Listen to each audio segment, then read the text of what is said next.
చాలా మంది ఈ ఫీల్డ్ ఎంచుకునే వాళ్ళలో కూడా చాలా వరకు కొంతమంది ఫెయిల్యూర్ అవుతున్నారు. అంటే ఫెయిల్యూర్ అవ్వడానికి ఏదైనా ఒక ఇన్స్టిట్యూట్ లో ఫర్ ఎగ్జాంపుల్ మీ ఇలాంటి వాళ్ళ దగ్గర వాళ్ళు జాయిన్ అయ్యారు అనుకోండి, ఎట్లాంటి వాళ్ళు ఫెయిల్యూర్ అవుతారు, ఎట్లాంటి వాళ్ళు సక్సెస్ అవుతారు? ఎప్పుడైతే నువ్వు ఆ పెయిన్ నువ్వు అనుభవిస్తావో ఆ పెయిన్ల నుంచి పుట్టిన కోరిక ఎప్పుడైనా సరే మనిషిని ఎంత దూరమైనా తీసుకెళ్తుంది. సో అట్లా అవసరం అనేది మీకు ఎంతవరకు. అయితే రియల్ ఎస్టేట్ రంగంలో అడుగు పెడితే కోటీశ్వరులు రావడం ఖచ్చితంగా సాధ్యమే అంటారు. రియల్ ఎస్టేట్లోకి వచ్చి ఇక్కడికి వచ్చిన తర్వాత కూడా చాలా స్ట్రగుల్స్ ఎదురయ్యాయి. మనము అందరు చేసేవి ఏదైతే స్ట్రగుల్ ఎదురవుతుందో అది మనకి ఎదురవుతుంది. కాకపోతే ఏంటంటే మీరు ఏ డిపార్ట్మెంట్ అయినా తీసుకోండి, మనం అమ్మే ఒక ప్లాట్ ఒక మిడిల్ క్లాస్ జీవితాన్ని మార్చేస్తుంది 180 degrees. ఎందుకనంటే 0% తోటే వాళ్ళకి ఎలాగా ఒక్క రూపాయి కూడా వాళ్ళు తీసుకోకుండా ట్రైన్ చేస్తారని ఇది వాస్తవం.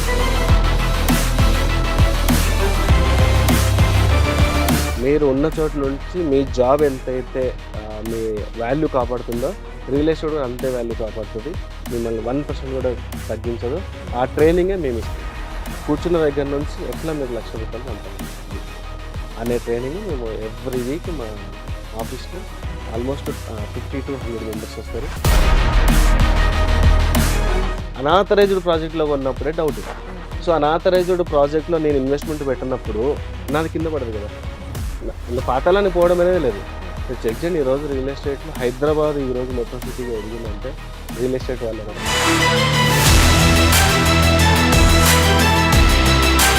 ఈ హైడ్రా వచ్చిన తర్వాత భూమి ధరలు పడుతుంది, రియల్ ఎస్టేట్ బిజినెస్ పడుతుందని అంటున్నారు. కానీ ఎక్కడ ఎవరో కొనడం ఆపడం లేదు, అందరూ కొనేది కొంటనే ఉన్నారు, పెరుగుతూనే ఉన్నాయి. కానీ బిజినెస్ పడుతుంది మరి ముఖ్యంగా మన తెలంగాణలో హైడ్రా వచ్చిన తర్వాత కంప్లీట్గా రియల్ ఎస్టేట్ వ్యాపారం అనేది లేదు అంటున్నారు.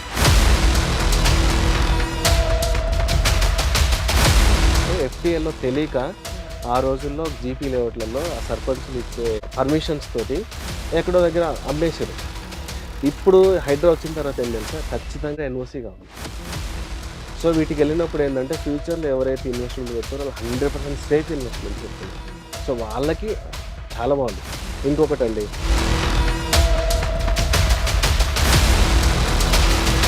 రేవంత్ రెడ్డి వస్తే రియల్ ఎస్టేట్ రంగంలో చాలా డెవలప్ అవుతుంది, మన నెత్తిన పాలు పోస్తాడు అని చెప్పి ఎంతో ఆశగా ఎదురు చూస్తే అలాంటిది నెత్తిన పాలు పోయడం కాదు కానీ అంటే బూడిద పోసిన పన్నీర్ అయిందన్నట్టుగా కొంతమంది మాట్లాడుతున్నారు. ఇట్లాంటి వాళ్ళకి అసలు మీరు ఏం చెప్తారంటే ప్రస్తుతం తెలంగాణలో రియల్ ఎస్టేట్ పరిస్థితి ఏ విధంగా ఉందంటారు?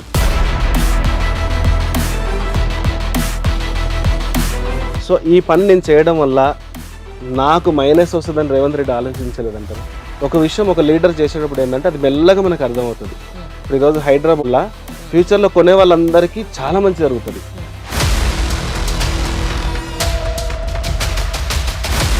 మూసి అంత అందంగా తయారైపోయింది అనుకోండి, దాని చుట్టూ మొత్తం వాకింగ్ ట్రాక్లు వచ్చి సైక్లింగ్ ట్రాక్లు వచ్చేసి ఎక్స్ట్రాడినరీగా డెవలప్ అయినప్పుడు ఆనందపడేది ప్రజలకు మనమే. సీఎం సైక్లింగ్ చేయడు, మనం చేస్తాం. సో ఇదేంటంటే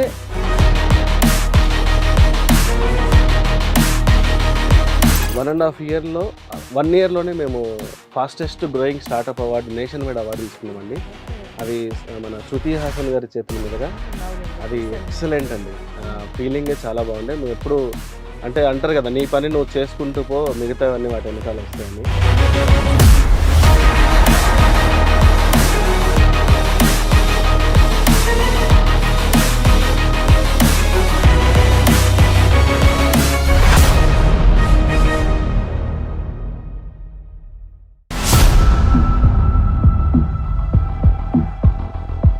నమస్తే, వెల్కమ్ టు వివే న్యూస్ బిజినెస్ మ్యాన్ ప్రోగ్రామ్. ఈ రోజు మన బిజినెస్ మ్యాన్ ప్రోగ్రామ్ లో భాగంగా యు రాజశేఖర్ గారు మన బీపీ స్టూడియోలో మనతో పాటు ఉన్నారు. అసలు ఆయన ఎవరు ఏంటి అనుకుంటున్నారా?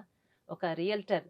సాధారణంగా రియల్ ఎస్టేట్ లో వ్యాపారం చేయాలి అనుకుంటే అయితే సడన్ గా అపర కోటీశ్వర్లైనా అవుతారు, లేదంటే అధపాతాళానికి తొక్కేస్తుంది రియల్ ఎస్టేట్ బిజినెస్. ఇదంతా మన అందరికీ తెలిసిందే. దీంట్లో ఎలాంటి ఒడిదుడుకులను ఆయన ఎదుర్కొన్నారు, ఈ రోజు ఈ స్థాయికి రావడానికి గల కారణం ఏంటి, అసలు ఈ పొజిషన్ ని ఈ ప్రొఫైల్ ని ఎందుకు ఆయన ఎంచుకున్నారనే విషయాలు ఆయన మాటలను అడిగి తెలుసుకుందాం. నమస్తే అండి రాజశేఖర్ గారు. నమస్తే అండి. ఎలా ఉన్నారు? చాలా బాగున్నానండి. అంటే గత 12 సంవత్సరాలుగా రియల్ ఎస్టేట్ బిజినెస్‌లో ఎంతో సక్సెస్‌ఫుల్‌గా మీరు దూసుకొని వెళ్ళిపోతున్నారు. ఎన్నో అవార్డులు, ఎన్నో రివార్డులు ఎన్నో సాధించుకున్నారు మీరు. ఆ స్థాయికెళ్లారు కాబట్టి ఈరోజు మా వీఫే స్టూడియోలో మాతో పాటు ఉన్నారు. Yes. అసలు రాజశేఖర్ గారంటే ఎవరు? ఏంటి? అలాగే జన్మిక డెవలపర్స్‌కి మీరు ఒక ఎండీగా మీరు ఉన్నారు ఈ రోజున. అసలు జన్మిక అని ఆ పేరు పెట్టడానికి గల కారణం ఏంటి?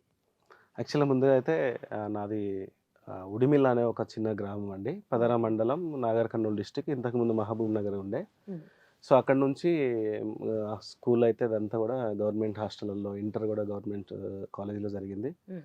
బీటెక్ ఒకటి హైదరాబాద్‌లో చేశాను. ఓకే. ఇక్కడ చేసిన తర్వాత ఏందంటే చాలా జాబ్స్ చేస్తున్నాను గానీ, కొంత సాటిస్ఫాక్షన్ అనేది కొంచెం తక్కువే ఉండే. ఎందుకంటే ఎవరైనా సరే ఫ్రెషర్‌కి కొంచెం తక్కువ సాలరీ ఉంటది. మనకేమో కొంచెం కలలు, కోరికలు ఎక్కువ, ఖర్చులు ఎక్కువ ఉంటాయి కాబట్టి, ఏం చేద్దామని ఆలోచిస్తున్నప్పుడు ఏంటంటే, అనుకోకుండా మనకి ఒక రియల్ ఎస్టేట్ హ్మ్. చేయాలనేది వచ్చింది.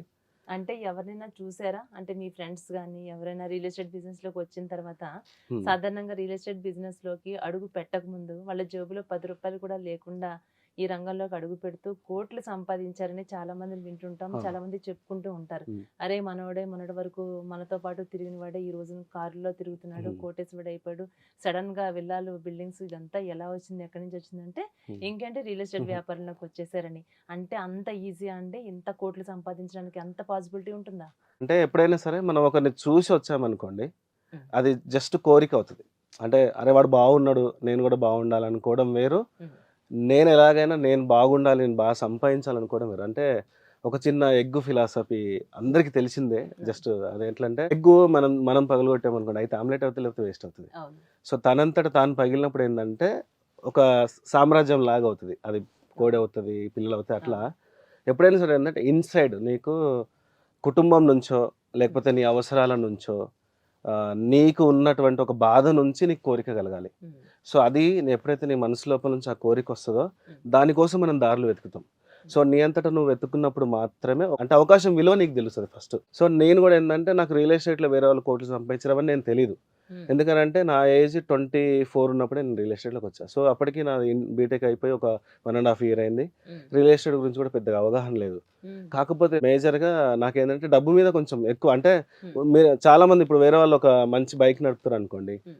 నాకు కావాలని ఉంటుండే. ఎవరికైనా ఉంటుందండి. అట్లనే అట్లా లీడ్ చేస్తున్నప్పుడు ఏందంటే, మనకు గావాలంటే ఏం జేయాలి? ఇప్పుడు హ్మ్. ఇంట్లో పేరెంట్స్‌ని అడుగుతామా? కాదు. ఇప్పుడు ఎందుకంటే మాది కంప్లీట్‌గా ఫార్మర్ బ్యాక్‌గ్రౌండ్. హ్మ్. సో, 10 మెంబర్స్ మేము మా నాన్నగారికి. హ్మ్. సో, నాది నంబర్ 10థ్. ఓకే. So, okay. ఆ రోజుల్లో భోజనం పుష్కలంగా ఉంది. హ్మ్. కానీ 10 మందిని పోషించడం అనేది ఎంత పెద్ద కష్టమైన పనో హ్మ్. అందరికి తెలిసిన విషయమే. హ్మ్. సో, మమ్మల్నందరిని బాగా చదివిచ్చడం. హ్మ్. కుటుంబంలో ఎవరన్నా ఒకరు గొప్పవాళ్ళైతే ఖచ్చితంగా హ్మ్. ఎంటైర్ కుటుంబం మారుతది. అమ్మ అదైతే ఏం నేను చేస్తారు? ఖచ్చితంగా నమ్ముతా. Mother house వైఫా?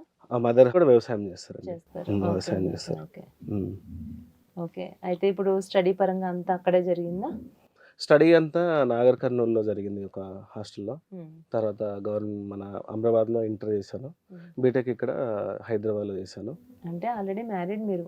ఇప్పుడు ఈ జన్మిక అంటే మీ జన్మిక అంటే రీబర్త్ యాక్చువల్‌గా. ఓకే అండి. ఓకే. అయితే ఇప్పుడు మనందరికీ ఏందంటే సాధారణంగా ప్రతి మనిషికి 2 బర్త్‌లుంటాయి.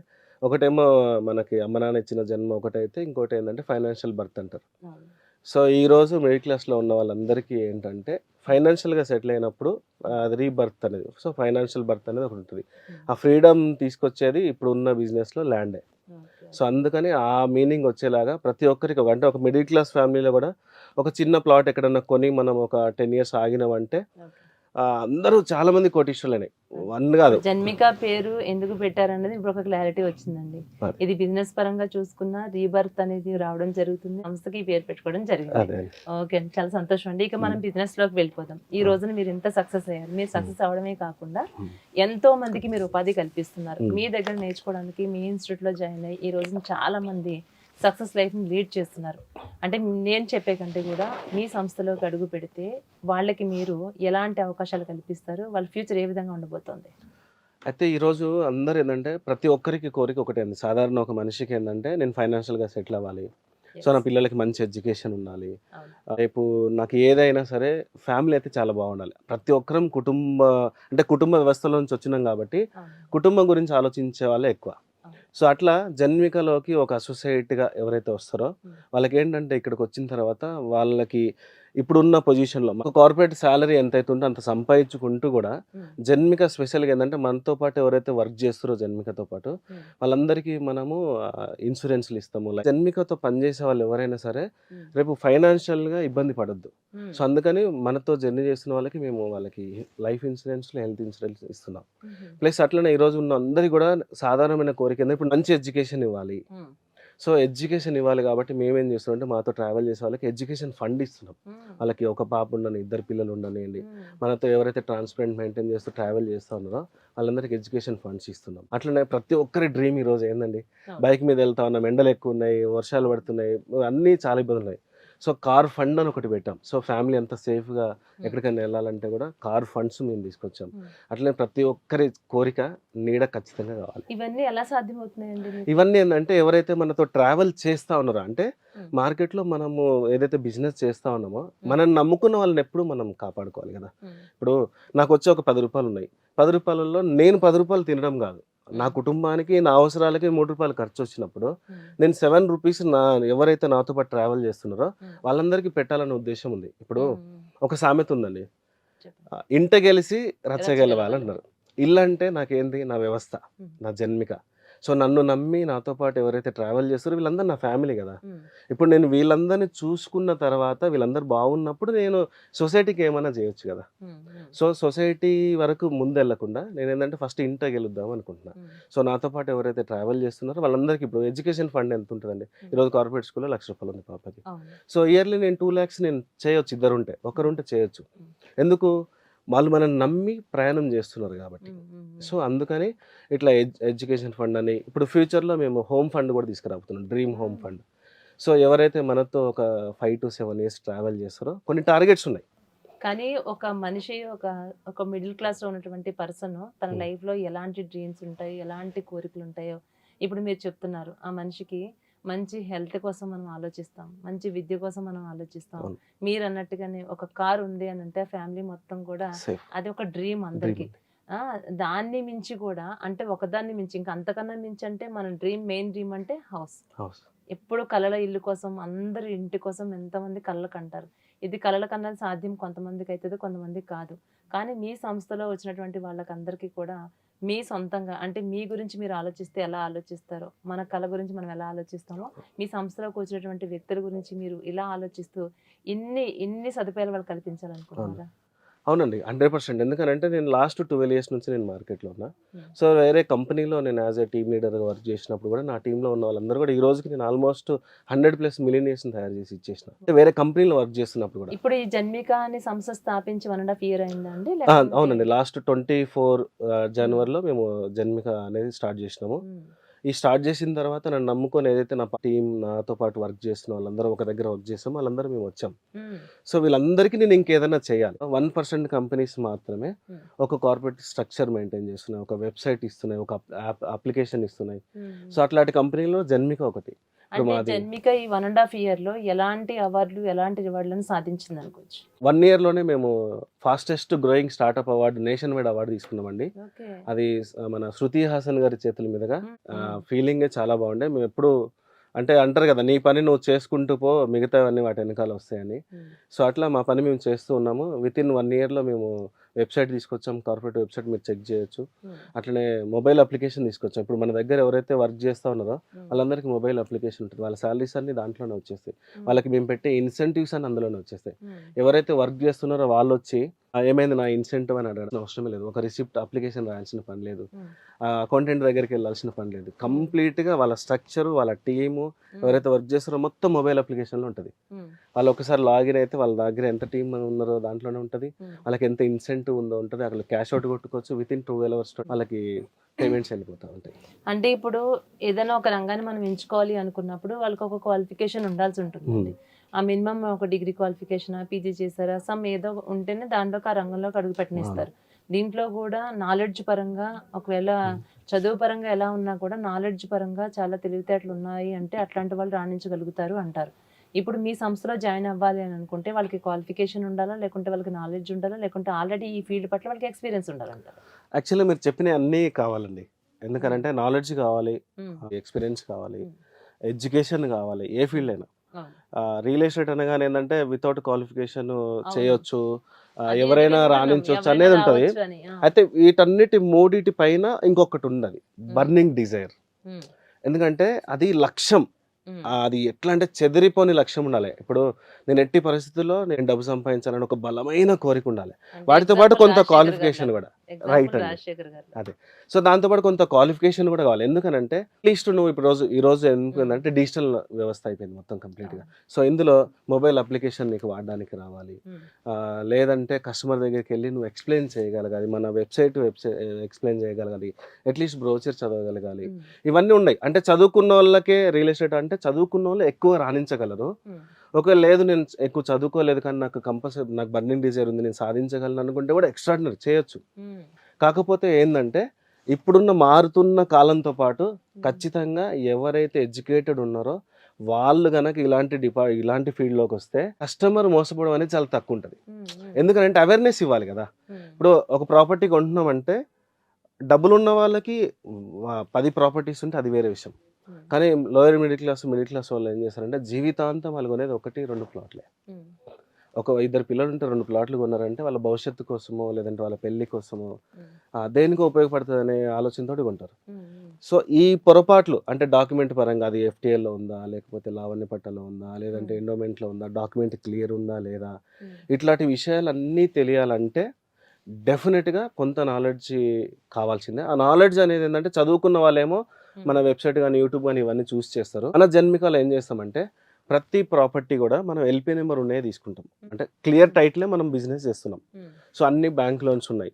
ఉమ్, ఇట్లా ఒక వ్యవస్థ ఎప్పుడైతే పర్టికులర్గా తీసుకొని చేస్తుందో ఇక్కడ ఎవరు చేసినా రాణించగలరు. ఉమ్, కానీ ఇండివిజువల్గా నేను వెళ్తా ఒక ప్లాట్ ఉంది నేను చేసుకుంటా అనేప్పుడు ఏమైపోద్దంటే ఉమ్, పూర్తి అవేర్నెస్. ఇప్పుడు నేను ఒక ప్లాట్ నేను ప్రాపర్టీ కొన్నా, చిన్న డిస్ప్యూట్ ఉంది, ఉమ్, నేను అమ్మాలనుకుంటున్నా, దాని గురించి నేను చెప్పాను కదా. అవును, అవును, సో నువ్వు అది తెలుసుకోవాలంటే నువ్వు చదువుకొని ఉండాలి కదా. ఉమ్, నువ్వు ఆన్లైన్లో ఈసీ చెక్ చేసుకోవాలి, లేకపోతే లీగల్ తీసుకోవాలి. ఉమ్. ఇలాంటి అవేర్నెస్ మొత్తం రావాలి అంటే కొంత చదువుకొని ఉండాలి. అంటే చాలా మంది ఈ ఫీల్డ్ ఎంచుకునే వాళ్ళలో కూడా చాలా ఉమ్. వరకు కొంతమంది ఫెయిల్యూర్ అవుతున్నారు. అవును. అంటే ఫెయిల్యూర్ అవ్వడానికి ఏదైనా ఒక ఇన్స్టిట్యూట్ లో ఫర్ ఎగ్జాంపుల్ మీ ఇలాంటి వాళ్ళ దగ్గర వాళ్ళు జాయిన్ అయ్యారు అనుకోండి, దాన్ని వాళ్ళు చాలా ఓపికగా దాన్ని అంటే వెయిట్ చేయకోకుండా విత్ ఇన్ ఒక 2 months 3 months 4 months వచ్చి ఇదంతా మనతో కాదు అని మధ్యలో వెళ్ళిపోవడం వల్ల అవుతుందంటారా, లేకుంటే ఒక నిబద్ధతగా ఇది ఏంటి దీని సంగతి ఏంటో మనం తెలుసుకుందని దాన్ని చాలా డెప్త్ లోకి వెళ్ళిపోతే వాళ్ళు సక్సెస్ అవుతారంటారా? ఎట్లాంటి వాళ్ళు ఫెయిల్యూర్ అవుతారు, ఎట్లాంటి వాళ్ళు సక్సెస్ అవుతారు? ఎట్లా అంటే మనము ఒకరిని చూసి మనకి కలిగేది కోరిక. ఉమ్, అంటే జస్ట్ నాకు అది ఉంటే బాగుండు అనిపిస్తుంది, కానీ నీ అవసరం నుంచి పుట్టాలి. ఉమ్, చిన్న ఎగ్జాంపుల్ చెప్తాను మీకు. నా జీవితంలో జరిగింది. మా బాబు చిన్నగా ఉన్నప్పుడు ఒకసారి ఊరు వెళ్ళాల్సి వచ్చినప్పుడు ఏంటంటే మేము RTC బస్సులో వెళ్తున్నాం. ఉమ్, సమ్మర్ టైము, ఫుల్ చెమటలు, చిరాకు, తెలుసు కదా మీకు బస్సులో ఎట్లుంటుందో. ఉమ్, ఆల్మోస్ట్ ఇక్కడ నుంచి మా ఊరు ఒక 5 hours అయితే 2.5 hours 3 hours కంటిన్యూగా ఏడుస్తూ ఉన్నాడు బాబు. అయ్యో, నాకు అనిపించింది ఏం తెలుసు, అప్పుడు నాకు ఒకటి అనిపించింది అంటే నెక్స్ట్ టైం నేను ఊరు కనుక వెళ్తే సొంత కార్లో వెళ్ళాలి, బస్సులో వెళ్ళొద్దని డిసైడ్ అయిపోయినా. ఊరు నుంచి వచ్చిన తర్వాత విత్ ఇన్ 3 monthsలో నేను కారు కొన్నా. అంతకు ముందు నుంచి చాలా సంవత్సరాల నుంచి నేను మార్కెట్లో ఉన్నా, 5 years 6 years నుంచి ఉన్నా. కారు కొనే డబ్బులు వచ్చినాయి కానీ కారు కొనాలన్న ఆలోచన రాలే. ఎందుకనంటే అది ఎప్పుడైతే నువ్వు ఆ పెయిన్ నువ్వు అనుభవిస్తావో ఆ పెయిన్ల నుంచి పుట్టిన కోరిక ఎప్పుడైనా సరే మనిషిని ఎంత దూరమైనా తీసుకెళ్తుంది. సో అట్లా అవసరం అనేది నీకు ఎంతవరకు నువ్వు దేన్ని నువ్వు చూసి చేసుకుంటున్నావు అనేది కూడా చాలా ఇంపార్టెంట్. సిచ్యువేషన్ వచ్చింది, ఆ సిచ్యువేషన్ ఇంకా అది మైండ్ లో తీసుకున్నారు. అయితే రియల్ ఎస్టేట్ రంగంలో అడుగు పెడితే కోటేశ్వర రావడం ఖచ్చితంగా సాధ్యమే అంటారు. నీ అవసరం ఏంటో నీకు తెలియాలి కదా. ఇప్పుడు కుటుంబంలో మగవాళ్ళు కానీ ఆడవాళ్ళు కానీ ఎవరైతే మెయిన్ ఎర్నింగ్ పర్సన్స్ ఉన్నారో కుటుంబ యజమాని అంటారు. సో వాళ్ళకి ఎంత బాధ్యత ఉంది, వాళ్ళ అవసరాలు ఏమున్నాయి, అవి ఎప్పుడైతే నువ్వు అంచనా వేస్తావో ఆ రోజు నువ్వు ఏదైనా చేయగలవు. అంటే రియల్ ఎస్టేట్ అని అనట్లేదు, ఏ ఫీల్డ్ అయినా సరే ఏంటంటే ఫస్ట్ నీ అవసరాలు నీకు తెలియాలి, నీ బాధ్యత ఎంతవరకు ఉందో నీకు తెలియాలి. ఇంకా మేజర్గా చెప్పాలంటే నన్ను మార్చిన ఒక సిచ్యువేషన్ అండి ప్రశ్న. నువ్వు ఒకరోజు మన కుటుంబాన్ని వదిలిపెట్టి మనం ఎక్కడికన్నా బయటికి వెళ్ళాలంటే ఇంట్లో పిల్లలు ఉంటారు, వాళ్ళకి ఖర్చులు ఉంటాయి, పాల ఖర్చులు, బిస్కెట్ ఖర్చులు ఉంటాయి. ఎంత ఇచ్చిపోతాం? ఒక 500 ఎంత ఇచ్చిపోతాం కదా. అదే ఒక 1 week వెళ్ళాల్సి వస్తే ఒక 3,000 లేకపోతే 5,000 ఇచ్చిపోతాం. లేదు 1 month వెళ్ళాల్సి వస్తుంటే ఒక 20,000 వాళ్ళ స్తోమతో ఒక 50,000 ఇచ్చిపోతాం. ఈ ప్రశ్న నా జీవితాన్ని మార్చేసిందండి. ఆ లాస్ట్ ప్రశ్న ఏందంటే, మనందరము ఏదో ఒక రోజు వదిలిపెట్టిపోతాం కదా! అప్పుడు వెళ్ళాల్సొస్తే అప్పుడు నువ్వు లేకుండా ఇప్పుడు ఒకరోజు మనం లేనప్పుడు నీ అవసరం వాళ్ళకు ఉండొద్దనే మనం ఇస్తున్నాం. ఒక వారం మనం లేనప్పుడు నా అవసరం వాళ్ళకు ఉండొద్దు. వాళ్ళు హ్యాపీగా ఉండాలనే నేను ఇస్తున్నాం. లేకపోయినా ఆ వారం రోజులు నేను లేకపోయినా వాళ్ళు వాళ్ళు ఇబ్బంది పడకుండా వాళ్ళు ఏం ఇబ్బంది కావాలో పడగొద్దు. సమకూర్చి వెళ్తున్నారు. సమకూర్చి వెళ్తున్నాం. మొత్తానికి మనం వెళ్ళిపోవాల్సి మరి వస్తే మొత్తానికి వెళ్ళిపోతాం కదా! ఎందుకంటే మన తాత పోయారు. ఇప్పుడు మన నాన్నలు చాలా చాలా మంది పోయారు. రేపు మనం పోతాం. కానీ కుటుంబం ఒక్కసారి ఆలోచించండి. మనము ఏదో ఒక అది ప్రైవేట్ ఎప్పుడూ స్కూల్‌లో మన చిన్నదిన్నం. ఇది వంగ రాజేంద్ర ప్రసాద్ గారు 'మనీ పర్స్' అనే బుక్‌లో ఈ ఈ క్వెషన్స్ ఉన్నాయండి. నేను ఈ ప్రశ్నలు ఎప్పుడైతే చదివానో, నేను అప్పుడు బ్యాంక్ జాబ్ చేస్తుండే ఒక ప్రైవేట్ బ్యాంక్‌లో. ఈ బుక్‌లో ఈ క్వెషన్స్ చదివినప్పుడు ఆ రోజు రాత్రి నేను నిద్రపోలే. హ్మ్. నేను కూర్చొని కాలిక్యులేట్ చేసుకుంది ఏందంటే, నా సాలరీ ఇంత వస్తుంది ఇప్పుడు. హ్మ్. నాకు మాక్సిమం ఎంత సాలరీ వస్తది? ఒక 50,000 వస్తదా? 60,000 వస్తదా? నేను 30 సంవత్సరాలు చేస్తా. ఎంత చేసినా కూడా 3,60,00,000 కంటే ఎక్కువ ఆ సంపాదించలేకపోతున్నా. రోజుకి అవి ఇంకా ఖర్చులు పెరుగుతాయి. 3,60,00,000 ఉంటాయా అంటే ఉండవు. అస్సలుండవు. ఉండవు. రూపాయి కూడా ఉండదు. మరి అట్లాటప్పుడు మనం పోయినప్పుడు మన పిల్లల పరిస్థితి ఏంది? స్కూల్స్ మారిపోతాయి. రోజు నీ కోసం ఏం వంట చేయాలా? ఏం చేయాలని ఎదురు చూసే భార్య, రేపటి నుంచి నా పిల్లల్ని పోషించుకోవడానికి ఏ ఇంట్లో పని చేయాలి? ఏ వర్క్ చేయాలని ఆలోచిస్తది కదా! సో, ఇట్లా ఎప్పుడైతే నువ్వు నిజంగా నీ అవసరం ఎంతుందో తెలుసుకుంటావో, ఆ రోజు మనిషి రీబర్త్ మొదలవుతది. హ్మ్. అప్పుడు నీ నిజమైన జీవితం మొదలైతది. ఆ రోజు నువ్వు తీసుకున్న నిర్ణయం నేను కేవలం ఆ రోజు ఇది ఆలోచించిన తర్వాత నేను నా అవసరాలు రాసిన. నా సాలరీ ఇంతొస్తుంది. నా రూమ్ రెంట్ ఇంత, నా పిల్లల ఖర్చులు ఇంత, నా మంత్లీ ఇంత. ఒకే ఒక్క డ్రీమ్ మర్సిడీస్ బెంజ్ కార్ కొనాలి. రెండో కోరిక ఉంది. ఇంటర్నేషనల్ ట్రిప్, ఒకటి ఫారెన్ ట్రిప్ వెళ్ళాలని ఉండే. ఈ కోరికలు నెరవేరుతాయంటే అసాధ్యం అండి. మనం చేసేదంతా చూసుకుంటే అసాధ్యం. దానికొచ్చే నేను జీతంతో చూసుకుంటే అదంతా అసాధ్యం. అసాధ్యమే. అప్పుడు నాకు అనిపించింది ఏందో తెలుసా? ఇమ్మీడియేట్‌గా నేను జాబ్ రిజైన్ చేసిన. హ్మ్. ఏం ఆలోచించకుండా. అప్పుడు నేను రియల్ ఎస్టేట్‌లోకి వచ్చిన. హ్మ్. రియల్ ఎస్టేట్‌లోకి వచ్చి ఇక్కడికి వచ్చిన తర్వాత కూడా చాలా స్ట్రగుల్స్ ఎదురైనాయి. హ్మ్. మనము అందరూ చేసేవే. ఇప్పుడు ఎవరైతే మన ఈ వీడియో చూస్తున్నారో వీళ్ళందరూ రియల్ ఎస్టేట్‌లో కొత్తగా వచ్చిన వాళ్ళందరికీ ఏదైతే స్ట్రగుల్ ఎదురవుతుందో అది మనకి ఎదురవుతది. హ్మ్. కాకపోతే ఏందంటే మీరు ఏ డిపార్ట్‌మెంట్ అయినా తీసుకోండి. ఏ department, any department only real estate అని కాదు. 3 మంత్స్‌లో నీకేమి రాదు. హ్మ్. ఒక 1 ఇయర్ నువ్వు ఉండగలిగితే 1 ఇయర్‌లో అసలు సబ్జెక్ట్ ఏంటి? రియల్ ఎస్టేట్ ఏంటి? రియల్ ఎస్టేట్ వల్ల ఎవరెవరికి ఎంత ఉపయోగం జరిగింది? అట్‌లీస్ట్ స్టడీ చేయగలుగుతావు. హ్మ్. ఈ స్టడీ చేసినప్పుడు నీకేం అర్థమవుతది తెలుసా? 20 ఏళ్ల క్రితం కూకట్పల్లి 10,000, హ్మ్. ఈరోజు 2,00,000. అవును. 10 ఏళ్ల క్రితము కోకాపేట ఇదంతా కూడా 3,000, 10,000, 20,000. ఈరోజు 2.5, 3,00,000. హ్మ్. అంతెందుకు అదే 10 ఏళ్ల క్రితము నువ్వు ఉంటున్న ప్లేస్ ఏదైతే ఉందో ఆ ప్లేస్ కూడా ఒక రేట్ ఉంది. ఈ రోజు ఈ రేట్ ఉంది. అవును. ఈ మార్పులన్నీ నువ్వు 1 ఇయర్ ఉంటే గానీ నువ్వు దాన్ని స్టడీ చేయలేవు. హ్మ్. ఆ స్టడీ చేసినప్పుడు నీకేమైపోతుందంటే తెలుస్తుంది నువ్వు కదా చేస్తున్న కంప్లీట్‌గా. పని ఎంత గొప్పదో నీకు అర్థమవుతది. తెలిసిపోతుంది దాన్ని కరెక్ట్‌గా. 100% కదా! ఇప్పుడు తెలుస్తుంది. మనం అమ్మే ఒక ప్లాట్ ఒక మిడిల్ క్లాస్ జీవితాన్ని మార్చేస్తుంది 180 డిగ్రీస్. హ్మ్. ఎందుకనంటే వాళ్ళు కూడబెట్టి చేసుకున్న డబ్బులు మీరు చూడండి, చెక్ చేయండి. గత 50 ఏళ్ల నుంచి చెక్ చేయండి. ఒక మనిషి ఇన్వెస్ట్‌మెంట్ పెట్టిన ప్రతి 15,00,000 హ్మ్. కోట్లయిపోయింది. 10 ఇయర్స్‌లో మినిమమ్ 10 ఇయర్స్‌లో 1 క్రోర్ అయింది. అవును. మినిమమ్ 1 క్రోర్ అయింది. మీరు చెక్ చేయండి. ఏ విలేజ్ అయినా తీసుకోండి. హ్మ్. 10 ఏళ్ల క్రితం 15,00,000కి ఎంత వస్తుండే? ఎకరం వస్తుండేనా? 2 ఎకరాలు వస్తుండేనా? హ్మ్. ఈ రోజు చెక్ చేయండి. మినిమమ్ 1,00,00,000 అయింది. మాక్సిమం వదిలేద్దాం. హ్మ్. హ్మ్. సో, ఇవన్నీ నీకు అర్థమైనప్పుడు ఏమైపోద్దంటే నీకు వర్క్ సాటిస్ఫాక్షన్ వస్తది. హ్మ్. హ్మ్. అంతే కదా! ఇప్పుడు ఈరోజు మనం జాబ్ చేస్తున్నాం, ఏదైనా చేస్తున్నాము అంటే హ్మ్. ప్రాబ్లమ్ ఎక్కడ లేదు. సాటిస్ఫాక్షన్‌లో ఉంది. ఇప్పుడు నువ్వు ఫీల్ అవుతున్నావు చూసినావా? హ్మ్. సాటిస్ఫాక్షన్ ఉందా? ప్రెషర్ ఉందా? హ్మ్. ప్రెషర్ ఉంటే నువ్వు బాధ ఫీల్ అవుతున్నావు. సాటిస్ఫాక్షన్ ఉంటే హ్యాపీగా చేస్తున్నావు. అవును. ఇప్పుడు హ్యాపీగా చేసే జాబ్ ఏమైపోద్దంటే 8 అవర్స్‌కి ఇంటికెళ్ళాలనిపియదు. హ్మ్. ఇప్పుడు నేనున్నా ఆల్మోస్ట్ 14-16 అవర్స్ నేను వర్క్ చేస్తా. హ్మ్. ఎందుకు? నాకు సాటిస్ఫాక్షన్ ఉంది ఇందులో. హ్మ్. నేనెళ్ళి ఒక పర్సన్‌కి ఒక ల్యాండ్ గురించి చెప్తున్నా అంటే నాకు వాళ్ళ ఇంట్లో 10 ఏళ్ల తర్వాత ఒక పాప మ్యారేజ్ కనిపిస్తది. హ్మ్. హైయర్ ఎడ్యుకేషన్ కనిపిస్తది. హ్మ్. సో, ఇలాంటివన్నీ మనం చూస్తున్నప్పుడు ఏందంటే మనకి ఎప్పుడూ మనం హ్మ్. ప్రెషర్ ఫీల్ గాం. హ్మ్. అరే! నేను అనవసరంగా ఇన్ని గంటలు చేస్తున్నా అనేది ఉండదు. అవును.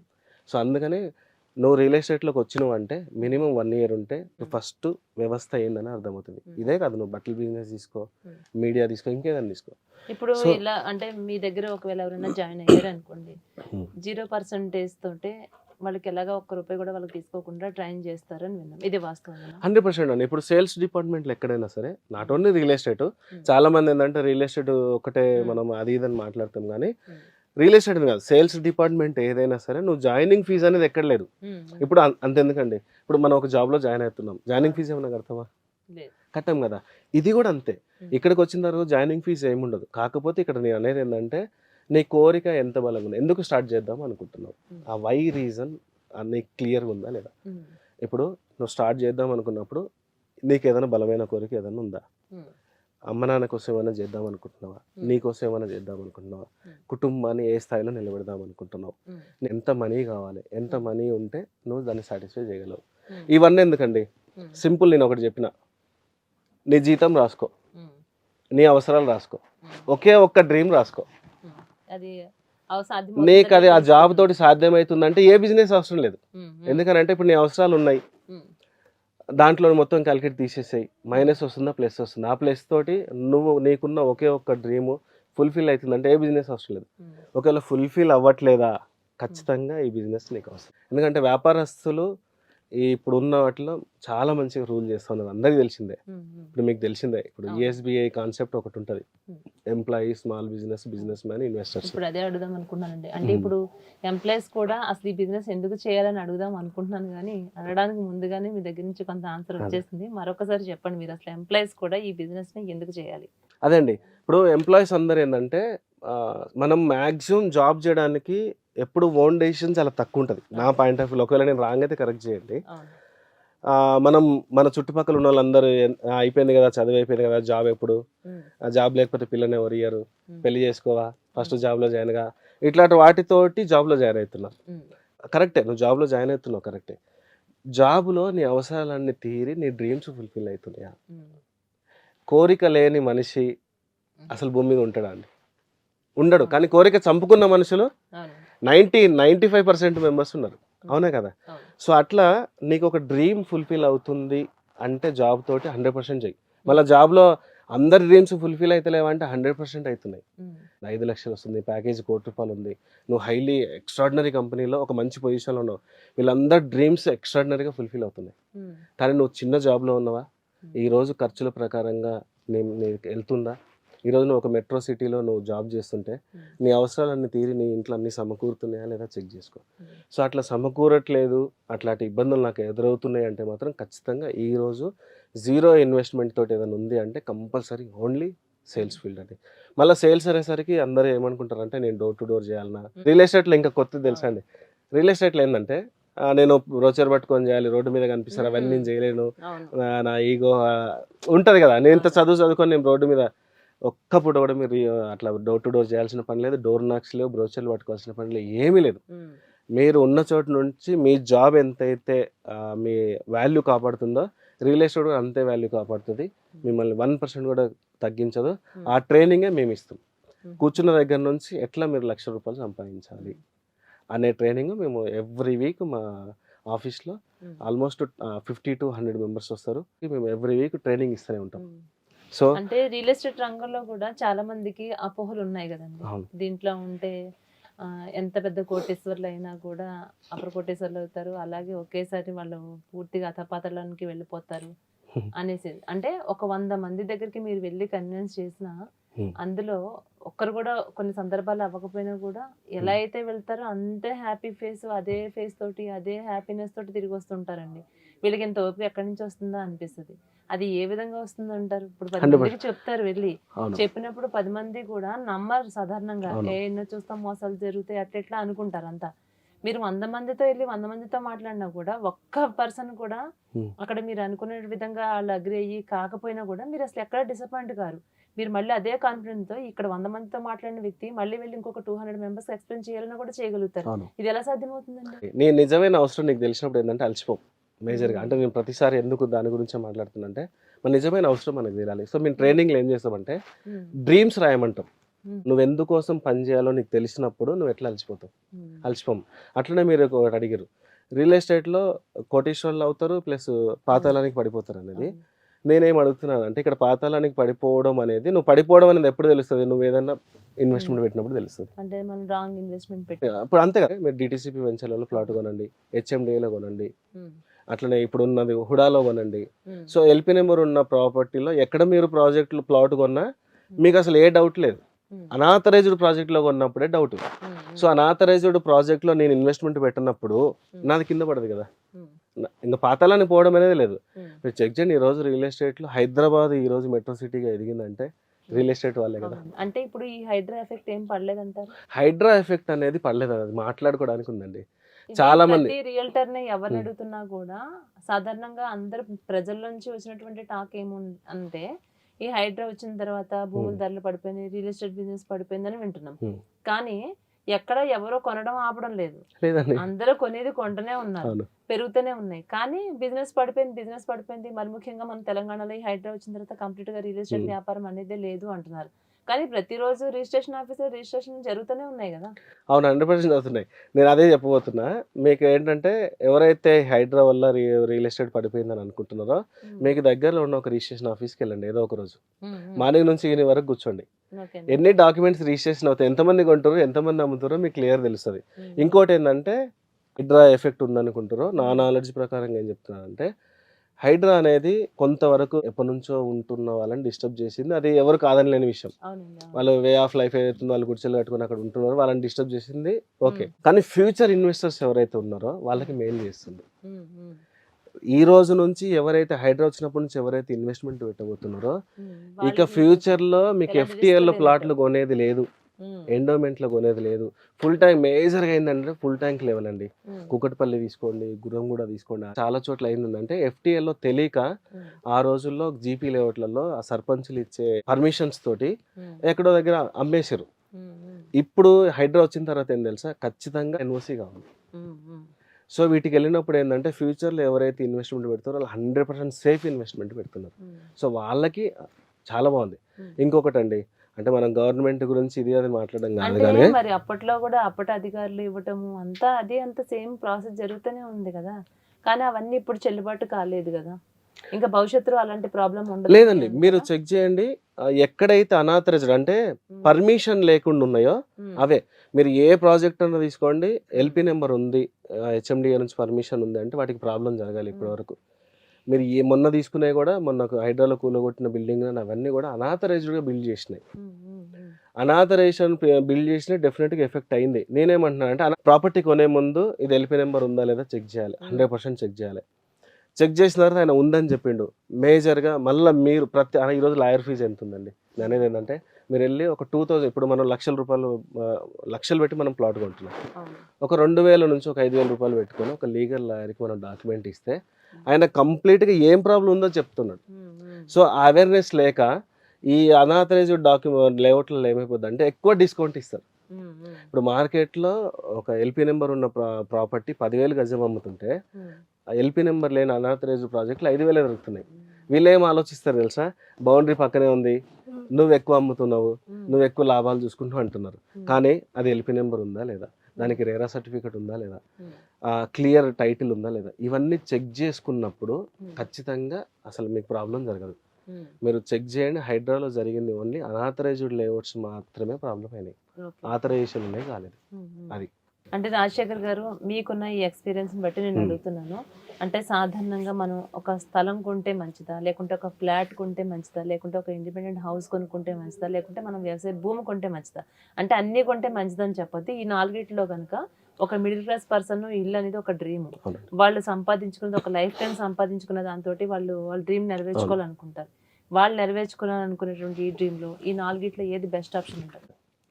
ఎవరైతే ఇన్వెస్టర్స్ ఉన్నారో, నా దగ్గర ఎక్కువ మనీ ఉంది, నాకు ఆల్రెడీ ఇల్లు ఉంది, ప్లాట్స్ ఉన్నాయి, సో నేను ఏదన్నా ఫామ్ హౌస్ ప్లాన్ చేసుకోవాలి, లేదనుకుంటే ఫ్యూచర్ జనరేషన్కి నేను ఇన్వెస్ట్మెంట్ పెట్టాలనుకుంటే ల్యాండ్ కొనండి. ఎందుకంటే మీకు ఆల్రెడీ సెటిల్ అయిపోయింది కదా. మనకి ఏంటంటే గూడు నీడ, అంతే కదా. సో ఈ మూడు కాబట్టి మనం ఏంటంటే ఫస్ట్ ఉండడానికి కావాలి. సో ఎవరైతే ఈ ప్లాట్లు ఇవంతా ప్రాపర్టీ ఉందో ల్యాండ్స్ కొనొచ్చు, ఎక్కువ డబ్బులు ఉన్నవాళ్ళు.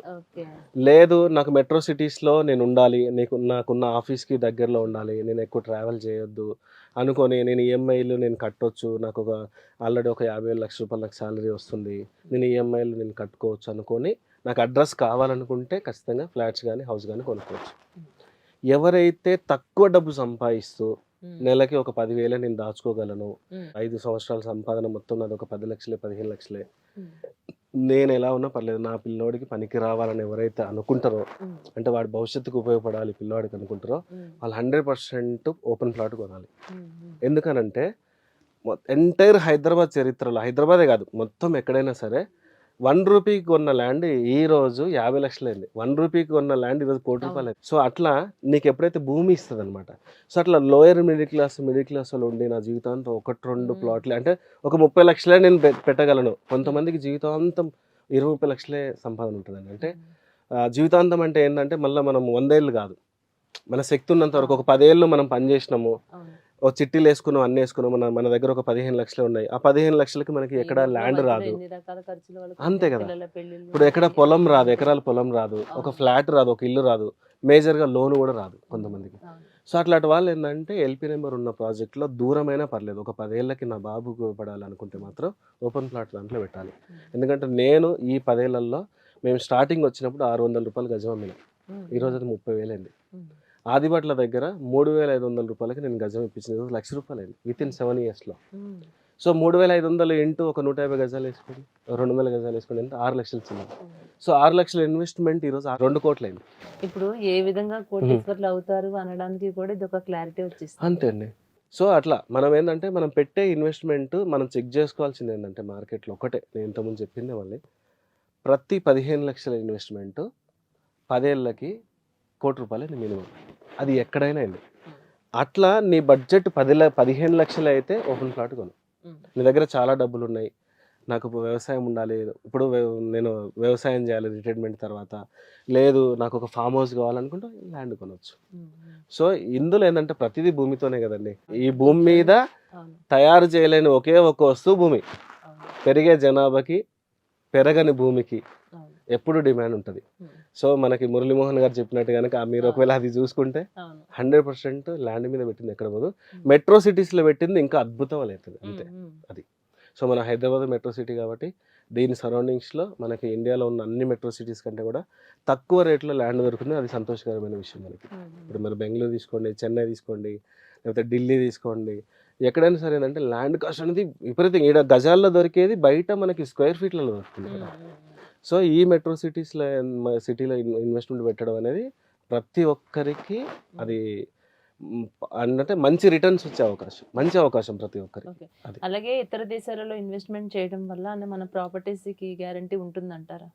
100% అండి. అంటే ఇతర దేశాలలో నువ్వు ఇన్వెస్ట్మెంట్ పెట్టాలనుకుంటున్నావు అంటే నువ్వు ఇతర దేశాల్లో ఇప్పుడు ఈరోజు ఆస్ట్రేలియా జనాభా ఎంత, ఉమ్, యుఎస్ జనాభా ఎంత, ఉమ్, ఉమ్, మనం లేదంటే ఇప్పుడు అక్కడ ఆ జనాభాకి అక్కడ ఉన్న ల్యాండ్కి, ఇప్పుడు నాకు తెలిసిన ఒక కస్టమర్ ఆస్ట్రేలియాలో పెర్త్లో ఉన్నారండి. ఉమ్, సో అక్కడ 1000 గజాలలో ఒక ఇల్లు ఉంటుంది. ఉమ్, సో జనాభా చాలా తక్కువ, ల్యాండ్ అనేది ఎక్కువ ఉంది. ఉమ్, హ్యూజ్ ల్యాండ్ ఉండి తక్కువ జనాభా ఉన్నప్పుడు ఏమైపోద్ది అంటే నీకు పెరగడం అనేది చాలా స్లోగా అవుతుంది. ఉమ్, ఇప్పుడు అక్కడ నువ్వు 50 కోటి రూపాయలు పెట్టి ఇన్వెస్ట్మెంట్ పెట్టి ఒక ఇల్లు కొన్నా, ఒక ప్లేస్ కొన్నా, ఉమ్. నీకు 10 ఏళ్ళకి పెరిగితే జస్ట్ ఒక 10% పెరగచ్చు. ఓకే. ఎందుకంటే జనాభా తక్కువ ఉంది కదా, ల్యాండ్ ఎక్కువ ల్యాండ్ ఉన్నప్పుడు ఎవరైనా పక్కకి వెళ్తారు కదా. అవును. ఇప్పుడు మన దగ్గరికి వచ్చేసరికి ఏంటంటే జనాభా చాలా ఎక్కువ ఉంది. అవును. ఇప్పుడు మన హైదరాబాద్ సిటీ జనాభా వేరే దగ్గర ఒక కంట్రీ జనాభా కదా. అవును. వాళ్ళకి ఎలాంటి అపోహ ఉంటుంది అంటే, ఉమ్. అరే మనం ఊర్లో కొనుక్కుంటే ఎలా ఉంటుంది, ఊరు నుంచి హైదరాబాద్ లోకి వచ్చి కొంటే ఇక్కడ చాలా రేట్లు ఎక్కువ, అక్కడ చాలా తక్కువ అనుకుంటాం. ఉమ్. అలా మన వాళ్ళంతా ఏమనుకుంటారు, మన కంట్రీస్ వాళ్ళంతా ఏమనుకుంటారు, అరే మనం ఆ దేశంలో కనుక మనం అక్కడ కొంటే, ఉమ్. ఇక్కడ జస్ట్ అదే చెప్తున్నాను కదండి, చాలా. విలేజ్ నుంచి ఇక్కడ ఎలా కంపేర్ చేస్తారు, ఎక్కడి నుంచి ఇతర దేశాలతో కంపేర్ చేసినప్పుడు అది ఇంకా చాలా 10 times పెరుగుతుందని ఆశపడుతూ ఉంటారు. ఇప్పుడు లేదు. మీరు ఒక క్లారిటీ ఇచ్చేసారు ఇప్పుడు అవును. మనకి. మేజర్ ఎప్పుడైనా ఏంటంటే జనాభా బట్టే. ఇప్పుడు సపోజ్ నా దగ్గర 2 ఐటమ్స్ ఉన్నాయండి. సపోజ్ నా దగ్గర 2 మీల్స్ ఉన్నాయి, మీరు 50 మంది వచ్చారు, నేనేం చేస్తా, వేలం పాట వేస్తా కదా. అవును. సో నాకు 100 రూపాయలు నేను పెట్టినప్పుడు 50 మంది ఉన్నప్పుడు ఏమైపోద్ది అంటే అది వేలం పాటలు ఎక్కువ పోతుంది కదా. అవును. సో అట్లా ఇప్పుడు మన దగ్గర ఏదంటే ల్యాండ్ చాలా తక్కువ ఉంది, జనాభా ఎక్కువ ఉన్నారు. ఇంకా చెప్పాలంటే వేరే కంట్రీస్ వాళ్ళు వస్తున్నారు కదా. ఇప్పుడు మెక్డొనాల్డ్స్ కానీ, మొన్న ట్రంప్ గారు మనకి హైదరాబాద్ ఇన్వెస్ట్మెంట్ పెడుతున్నారు, అవును. కన్స్ట్రక్షన్ స్టార్ట్ చేస్తున్నారు. వేరే కంట్రీస్ నుంచి కూడా ఇండియాలో ల్యాండ్స్ కొంటున్నారు, ఎందుకంటే విపరీతమైన రేట్లు పెరుగుతూ ఉన్నాయి ఇక్కడ. సో ఎవరికైనా సరే ఏంటంటే మనీ వరల్డ్ టాప్ 2 పొజిషన్ లో ఉంది కదా 100%. హైదరాబాద్. అవును, అది అందరు ఇప్పుడు ఈరోజు ఏమైపోయిందంటే అవును. ప్రతి న్యూస్ ప్రతి ఇంటికి వెళ్తుంది. ఉమ్. ఈరోజు హైదరాబాద్ ఎట్లా డెవలప్ అవుతుంది, హైడ్రా విషయం అనుకోండి, లేకపోతే ఈరోజు రియల్ ఎస్టేట్ విషయం అనుకోండి, లేకపోతే ఇంకేదైనా జరిగిన అల్లరి జరిగిన ఏది జరిగినా ప్రతి ఇంటి వరకు వెళ్తుంది. ఉమ్. వెళ్ళినప్పుడు ఏంటంటే నువ్వు దాని నుంచి ఒకవేళ నువ్వు ఇన్వెస్టర్ అయితే నువ్వు ఇంకొక అవగాహన కూడా తీసుకోవచ్చు. ఈరోజు యూట్యూబ్ ఉందండి. యూట్యూబ్లో రియల్ ఎస్టేట్ గురించి మీరు కొడితే కొన్ని వేల వీడియోస్ ఉన్నాయి, అవేర్నెస్ వీడియోస్. ఎల్పీ నెంబర్ ఉన్న ప్రాజెక్ట్ కొంటే లాభం ఏంటి, రేరా ఎట్లా చెక్ చేసుకోవాలి, రేరా ఏ కంపెనీలకు ఉన్నాయి. సో ఈరోజు 30,000 కంపెనీల్లో 10,000 కంపెనీలకు మాత్రమే రేరా ఉంది. సో అదంతా కూడా నీకు కంప్లీట్గా నీకు వెబ్సైట్లో ఉన్నాయి, వెబ్సైట్లో వచ్చేస్తుంది. సో మనం ఏంటంటే మనకున్న నాలెడ్జ్ ఏంటంటే కొంత టైం పెట్టి మనం ప్రాపర్టీ ఇన్వెస్ట్మెంట్ పెట్టేటప్పుడు ఇది చూడాలి. అట్లనే వేరే కంట్రీస్ జనాభా ఉంది, అక్కడ ఎంత రేటు పెరుగుతుంది, లాస్ట్ 10 yearsలో ఎంత పెరిగింది, యూఎస్లో ఎంత పెరిగింది, ఆస్ట్రేలియా ఎంత పెరిగింది, ఇండియాలో లాస్ట్ 10 yearsలో ఎంత పెరిగింది, ఈ క్యాలిక్యులేషన్ చేసుకున్నప్పుడు 100% అవుతుంది. అట్లనే ప్రతి ఇంట్లో ఈరోజు చదువుకునే వాళ్ళు ఉన్నారండి. ఇప్పుడు మనం పెట్టే 10-15 లక్షలు మీరు అన్నారు విలేజ్లో కొంటే తక్కువ వస్తే లేకపోతే ఇంకెక్కడైనా. నేనేమంటున్నానంటే నువ్వు ఎక్కడ ఉండాలనుకుంటున్నావు అక్కడ కొనేసి. నేను నా జీవితం విలేజ్లోనే ఉంది, నువ్వు విలేజ్లోనే ఒక 10 లక్షలు సంపాదిస్తున్నావు, నీ దగ్గర ఉన్నాయి, నీ పక్కనే పొలం కొనుక్కో. డబ్బు దాయలేం కదా, డబ్బు దాయలేం, బంగారం సేఫ్ ఉండదు, అంతే కదా. ఇప్పుడు టెన్షన్ ఫ్రీ లైఫ్ కావాలనుకుంటే ఫర్ ఎగ్జాంపుల్ బిజినెస్ అంటారు, ఫైనాన్స్ చేద్దాం అనుకుంటారు, అదే వాళ్ళు ఇస్తారో లేదో తెలియదు, ఎందుకు టెన్షన్ అంటారు. ఇప్పుడు గోల్డ్ పెంచుతాము ఒకవేళ తీసుకున్నాము అని అంటే సరే అది కొంతవరకు అవుతుంది, భూమి మీద పెట్టిందంటే 10 రెట్లు ఎక్కే అవకాశం కూడా ఉంటుంది. 100% రైట్ అండి మీరు చెప్పింది. ఎందుకంటే డబ్బు దొంగలించవచ్చు, బంగారం దొంగలించవచ్చు, భూమిని గడ్డపార పెట్టుకుని ఎవరు జరుపుకోపోలేడు కదా. సో అందుకని పేపర్లు పోయినా కూడా మనకి టెన్షన్ ఏమి, ఎందుకంటే ఈరోజు సీసీ కాపీస్ ఉన్నాయి, అంతా ఆన్లైన్ సిస్టమ్ ఉంది కాబట్టి ఇది సేఫ్ అండ్ సెక్యూర్డ్. మన ల్యాండ్ ఇన్వెస్ట్మెంట్ అనేది మాత్రం అది మాత్రం 100% రైట్. అలాగంటే ఈఎంఐస్ లో మనకి ఫ్లాట్స్ తీసుకుంటూ ఉంటారు, ఆ ఫ్లాట్స్ ఏంటంటే ఒక 20 yearsకి అలాగ అది అంత టైం వరకు పెట్టుకుంటుంది. అంటే అది గుడ్ ఆర్ బ్యాడ్ అనుకోవచ్చా మనం, అంత లాంగ్ టర్మ్ కనుక మనం పెట్టుకోవడం వల్ల వాళ్ళకి అది మంచి జరుగుతుందో దానివల్ల చెడు జరుగుతుంది అంటారు? అది మంచి చెడు అనేది అట్లని కాదండి, మన అవసరాన్ని బట్టి. ఇప్పుడు మనం ఏంటంటే ఇప్పుడు నాకు కంపల్సరీ నాకు ఇల్లు కావాలి, నేను ఒక దగ్గర నాకు అడ్రస్ కావాలనుకున్నప్పుడు డెఫినెట్గా అది 20 years పెట్టుకొని చేసుకుంటాం. ఒకవేళ దీన్ని ఫైనాన్షియల్ మేనేజ్మెంట్లో లాగా ఒకవేళ ఆలోచిస్తే అట్లా కనుక చేస్తే కొద్దిగా లాసే ఉందండి. ఎందుకనంటే ఈరోజు నువ్వు ఒక 60 లక్షలు పెట్టి మనం ఒక ఫ్లాట్ కొన్నాం, నువ్వు 20 years పెట్టుకున్నావు అనుకోండి, 20 years లోపు అది ఏమైపోద్ది అంటే ఆల్మోస్ట్ 60 నుంచి ఒక 1 కోటి రూపాయలు అవుతుంది. పైగా నువ్వేం చేస్తున్నావు అంటే నీకు ఒక 50,000 లక్ష రూపాయలు నీ శాలరీ ఉంది. ఈ శాలరీ అమౌంట్ ఏం చేస్తున్నావు అంటే కంప్లీట్గా 20 సంవత్సరాలు అంటే నీ ఎనర్జీ ఏదైతే మనం ఎనర్జీ ఉందో ఎనర్జీ మొత్తము మనం ఈఎంఐలు కడుతున్నాం ఫ్లాట్కి. కట్టిన తర్వాత 20 years తర్వాత నీకు ఫ్లాట్ ఏమవుతుంది, 1 crore అవుతుంది. నువ్వు కట్టేది కూడా ఇంట్రెస్ట్ కలుపుకుంటే 1 crore అవుతుంది. ఒకవేళ అప్పు లేకుండా ఏం లేకుండా నా దగ్గర ఇప్పుడు ఫ్లాట్కి ఏదైతే డౌన్ పేమెంట్ కడతావో అదే పేమెంట్లో నేను టెన్షన్ ఫ్రీగా ఉండాలంటే ఓపెన్ ప్లాట్, మళ్ళీ ఓపెన్ ప్లాట్ కూడా అదే 20 yearsలో నువ్వు పెట్టిన 15 లక్షలు నీకు 2 కోట్లు అవుతుంది, అట్లీస్ట్ 1 కోటి రూపాయలు అవుతుంది. మళ్ళీ ఏదైతే నువ్వు 60 లక్షలు పెట్టి కొన్ని ఫ్లాట్ కొని నీకు 20,000 కోటి రూపాయలు అవుతుందో, నువ్వు 15 లక్షలు పెట్టి ఒక ప్లాట్ కొన్నా నీకు 20,000 అదే కోటి వస్తుంది. పైగా ఈ మధ్యలో నువ్వు ఇంకొక 2-3 ఇన్వెస్ట్మెంట్లు చేయొచ్చు. అదే నువ్వు లోన్ పెట్టుకున్నావు అనుకోండి, ఈ లోన్ పెట్టుకోవడం వల్ల ఇంకా వేరే ఇన్వెస్ట్మెంట్ చేయలేము, వేరే యాక్టివిటీస్ ఏం జరగవు, కంప్రమైజ్డ్ లైఫ్ ఉంటుంది. ఒక ట్రిప్కి వెళ్ళలేము, ఒక ఫ్యామిలీకి ఒక ఏదైనా చేపిలేము కదా. సో అట్లని ఏదైతే డౌన్ పేమెంట్ అనే ఒక ఆప్షన్లోనే ఒక ప్లాట్ తీసుకోవడము మిడిల్ క్లాస్ వాళ్ళకి చాలా ఉత్తమమైన పని. రాజశేఖర్ గారు, అంటే ఇది ఒక పీపుల్ సైడ్ నుంచి వచ్చినటువంటి క్వశ్చన్ అండి. సాధారణంగా వాళ్ళకి కొంతమంది రియల్టర్లు వాళ్ళని వెళ్ళి కలుస్తూ ఉంటారు. వాళ్ళు కలిసినప్పుడు ఏం చెప్తూ ఉంటారంటే ఇక్కడ ఈ ప్లేస్లో కనుక ఈ టైంలో మీరు ఈ ల్యాండ్ తీసుకుంటే మీకు ఇప్పుడు చాలా తక్కువకు రావడం జరుగుతుంది, వితిన్ 3 months తర్వాత ఇక్కడ మీరు కొనాలంటే కూడా ఇది మీరు కొనలేరు, ఆ స్థాయికి అది ఖచ్చితంగా వెళ్ళిపోతుంది అని చెప్తారు. వీళ్ళు ఏంటంటే వాళ్ళ బిజినెస్ డెవలప్ చేసుకోవడానికి, వాళ్ళ బిజినెస్ పెంచుకోవడానికి ఏదో మనకు చెప్తున్నారు. చాలా వ్యాపారాలు చూస్తూనే ఉంటాం, ఇప్పుడు సేల్స్ విషయంలోనే ఇప్పుడు బట్టల షాపులకి వెళ్ళండి, గోల్డ్ షాప్స్కి వెళ్ళండి, ఇప్పుడు తీసుకుంటే తక్కువ వితిన్ 2-3 నెలలు అయిన తర్వాత పెరిగిపోతుంది అంటారు. ఆ విధంగా ఈ రియల్ ఎస్టేట్ సంబంధించి కూడా వీళ్ళకి ఇలాంటివి చాలా మంది చెప్తూ ఉంటారు. వీళ్ళకి అవతలం వ్యక్తుల మీద నమ్మకం ఉంటుంది తీసుకోవాలని, కానీ ఇది మళ్ళీ నిజమా కాదా, ఎందుకంటే లక్షలతో కూడుకున్నటువంటి వ్యవహారం అవుతుందండి. ఇట్లాంటి పర్సన్స్ ఏదైనా ఎవరైనా ఇలా చెప్పినప్పుడు దాన్ని మనం నమ్మొచ్చు అంటారా, నమ్మకూడదు అంటారా? ఒకవేళ అలా ఉంటే కనుక ఎలాంటి ప్లేసెస్లో వితిన్ 2-3 monthsలో అది మనం పెరుగుతుందని మీరు చెప్పగలుగుతారు? కొంచెం సింప్లిఫై చేసి మన V5 ఛానల్ అందరికీ అర్థమయ్యేలాగా చెప్దాము. ఇప్పుడు మామూలుగా ఎలాంటి వాళ్ళు అలాంటి పీపుల్తో, ఇప్పుడు మీరు ఉన్నారండి, మార్కెట్లో కొత్త ఛానల్ వస్తుంది అంటే మీకు తెలుస్తుంది కదా 100%. ఇప్పుడు ఎందుకంటే మన సర్కిల్లో ఉన్న దాంట్లో మన వాట్సాప్ ఛానల్లో ఎక్కడో దగ్గర వస్తుంది. అట్లనే ఒక బట్టల షాప్లో ఉన్నవాడికి ఆ ఏరియాలో బట్టల షాప్ రాబోతుందని తెలిసిపోతుంది. అట్లా బిజినెస్ మ్యాన్లు కూడా అందరూ ఏం చేస్తారంటే, బిజినెస్ మ్యాన్లు ఇప్పుడు ఏదైతే బిజినెస్ మీట్లు ఉంటాయి, పొలిటీషియన్స్ ఉన్నారు, వాళ్ళు వేరే కంట్రీస్కి వెళ్ళి ఇన్వెస్టర్స్ తెచ్చేటప్పుడు వాళ్ళకి ఎక్కడ ల్యాండ్ అలాట్ అవుతుంది, ఇవన్నీ కూడా ఏంటంటే ప్రెస్ మీట్లోనో బిజినెస్ మీట్లోనో ఎక్కడో దగ్గర చెప్తా ఉంటారు. సో ఈ న్యూస్ ఏంటంటే బిజినెస్ మ్యాన్ ఎప్పుడు వీళ్ళతో పాటు ఉంటాడు కాబట్టి కంపల్సరీ వాళ్ళకి న్యూస్ ఉంటుంది కొంత. ఇప్పుడు మేము ఉన్నాం వర్క్ చేస్తున్నప్పుడు, కానీ మా చాలా ప్రాజెక్టులు కూడా రియల్ ఎస్టేట్ ప్రాజెక్టులు అన్నీ కూడా ఒక ఐటీ వచ్చే దగ్గర, ఒక సెజ్ అంటారు స్పెషల్ ఎకనామికల్ జోన్లు వచ్చే దగ్గర, వాటి దగ్గర చాలా మంది అవి రాకముందే వెంచర్లు వేసిన వాళ్ళు ఉన్నారు. ఇప్పుడు మేము ప్రీవియస్ వర్క్ చేసిన కంపెనీలో ఒక ఏరియాలో వెళ్ళి ఇక్కడ ఈ ఏరియాలో మనకు వెంచర్ వచ్చింది ఒక 100 ఎకరాలు, ఇది మనం చేద్దాం అన్నప్పుడు ఇక్కడ ఎందుకు అసలు ఇక్కడ ఏముందని మేము ఆలోచిస్తుండే. కానీ మేము వెంచర్ వేసి అది అయిపోయేలోపు 1 year 2 yearsలో కంపల్సరీ అక్కడ ఒక అనౌన్స్మెంట్ వస్తుండే, ఒక పెద్ద అనౌన్స్మెంట్, ఒక 20,000 కోట్ల ఇన్వెస్ట్మెంట్, ఒక 50,000 ఎంప్లాయ్మెంట్ అని, ఒక 1,00,000 ఎంప్లాయ్మెంట్ అని. సో ఇదంతా వస్తుండే. ఇదంతా న్యూస్ వచ్చినప్పుడు నేను నా నాలెడ్జ్ ప్రకారం అర్థం చేసుకునేది ఏంటంటే, వీళ్ళందరూ ఈ బిజినెస్ దాంట్లో ఉన్నారు కాబట్టి, సో బిజినెస్ న్యూస్ ఫాలో అవుతున్నారు కాబట్టి డెఫినెట్ గా ఇన్ఫర్మేషన్ ఉంటుంది.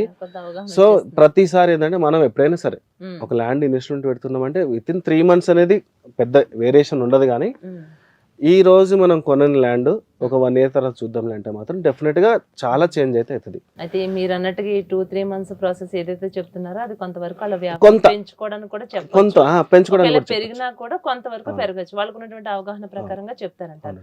అలాగే ఈ రియల్ ఎస్టేట్ వ్యాపారం ఎవరైతే చేస్తారో వాళ్ళకి కొన్ని బెదిరింపు కాల్స్ కూడా వస్తుంటాయండి, అంటే పొలిటికల్ గా కానీ ఇట్లా అట్లా ఏముండదు అంటారు? అసలు ఇది చాలా ఓపెన్ బిజినెస్, అసలు అటు ఏమి బెదిరింపు కాల్స్ రావడం కానీ అట్లా అయితే ఇప్పటివరకు అయితే ఏం జరగలేదు. అంటే వాళ్ళు పెట్టినటువంటి బోర్డ్స్ పీకేస్తున్నారు అని చెప్పి ఇలా బెదిరిస్తున్నారు, అవి స్థలాలు వెళ్ళి తక్కువ తీసుకోవడం జరుగుతుంది, అది పీపుల్ ప్రజలకు ఎవరికైతే అట్లా ఏముండదండి.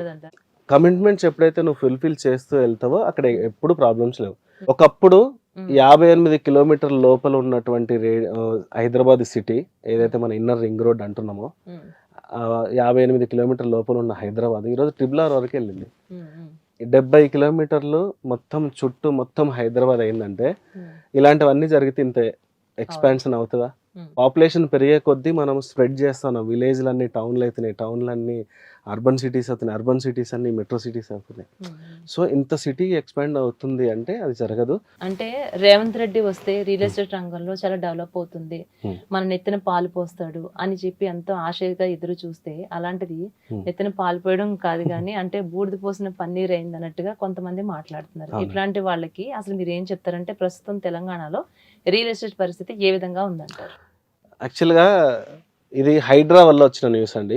ఏంటంటే లోయర్ మిడిల్ క్లాస్ వాళ్ళు, ఇంకా చెప్పాలంటే వాళ్ళందరూ వాళ్ళ ఇల్లులు అవన్నీ పోవడం వల్ల ఈ న్యూస్ అంతా వచ్చింది. బేసిక్గా ఆయన రియల్టరే. సో ఒక రియల్టర్ వచ్చినప్పుడు రియల్ ఎస్టేట్ని భూమి ఎలాగో తీసుకురావాలన్న ఆలోచనే ఉంటుంది. నేనే ఒక ప్రశ్న అడుగుతున్నా, ఇప్పుడు ఆయన రాజకీయాల్లో చాలా ఏళ్ళ నుంచి ఉన్నాడు.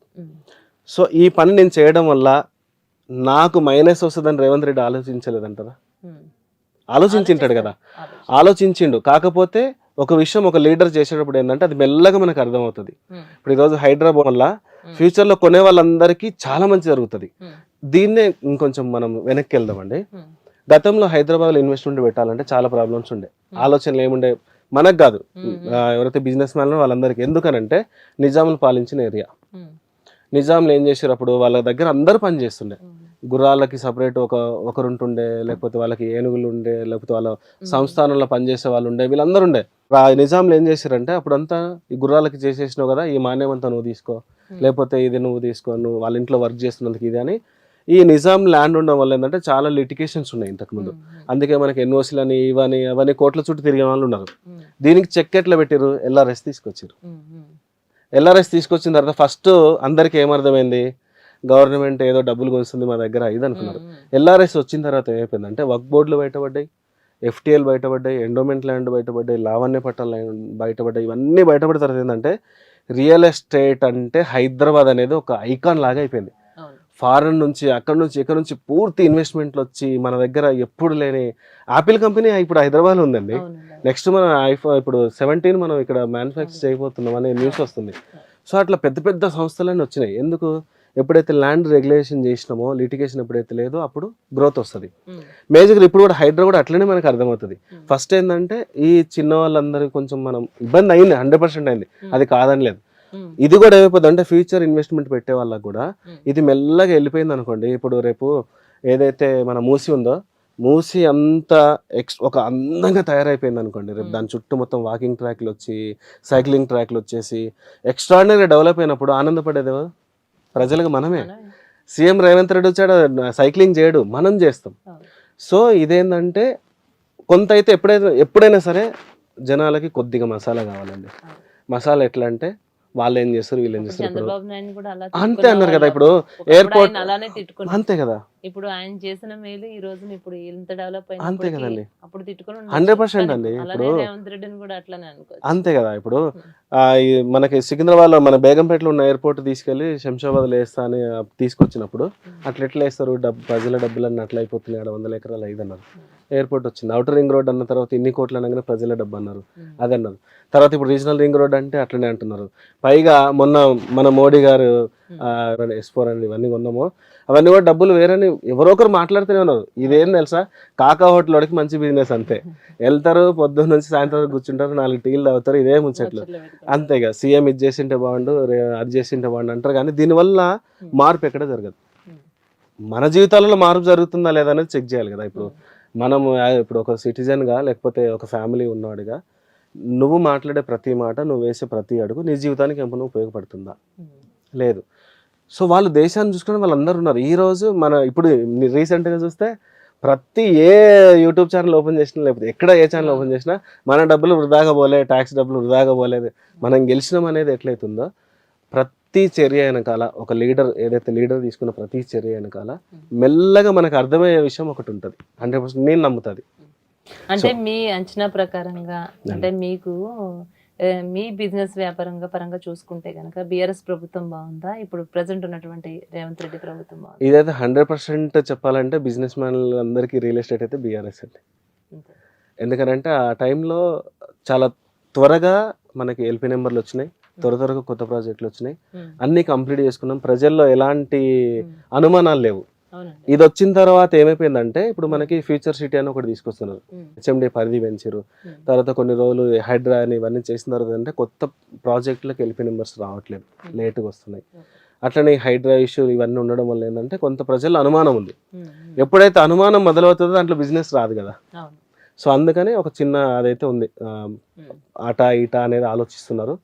సో దాంట్లో అయితే కొంత అనుమానం అయితే ఉంది. బిజినెస్ మాత్రం బీఆర్ఎస్ ప్రభుత్వంలో రియల్ ఎస్టేట్ చాలా బాగుండే. కానీ కొంతమంది మనం అనేది ఏంటంటే ఈ రోజు మిడిల్ క్లాస్ వాళ్ళకి దొరికే పరిస్థితి ఉందంటే మళ్ళీ కాంగ్రెస్ ప్రభుత్వం ఉంది. ఇప్పుడు అదే బీఆర్ఎస్ కంటిన్యూ అయి ఉంటే ఈరోజు 50 కిలోమీటర్ల దూరంలో మేము అమ్ముతున్న 10,000 ఈరోజు 30,000 అవుతుండే. అదే మధ్యతరగతి వాళ్ళకి అందకపోతుండే.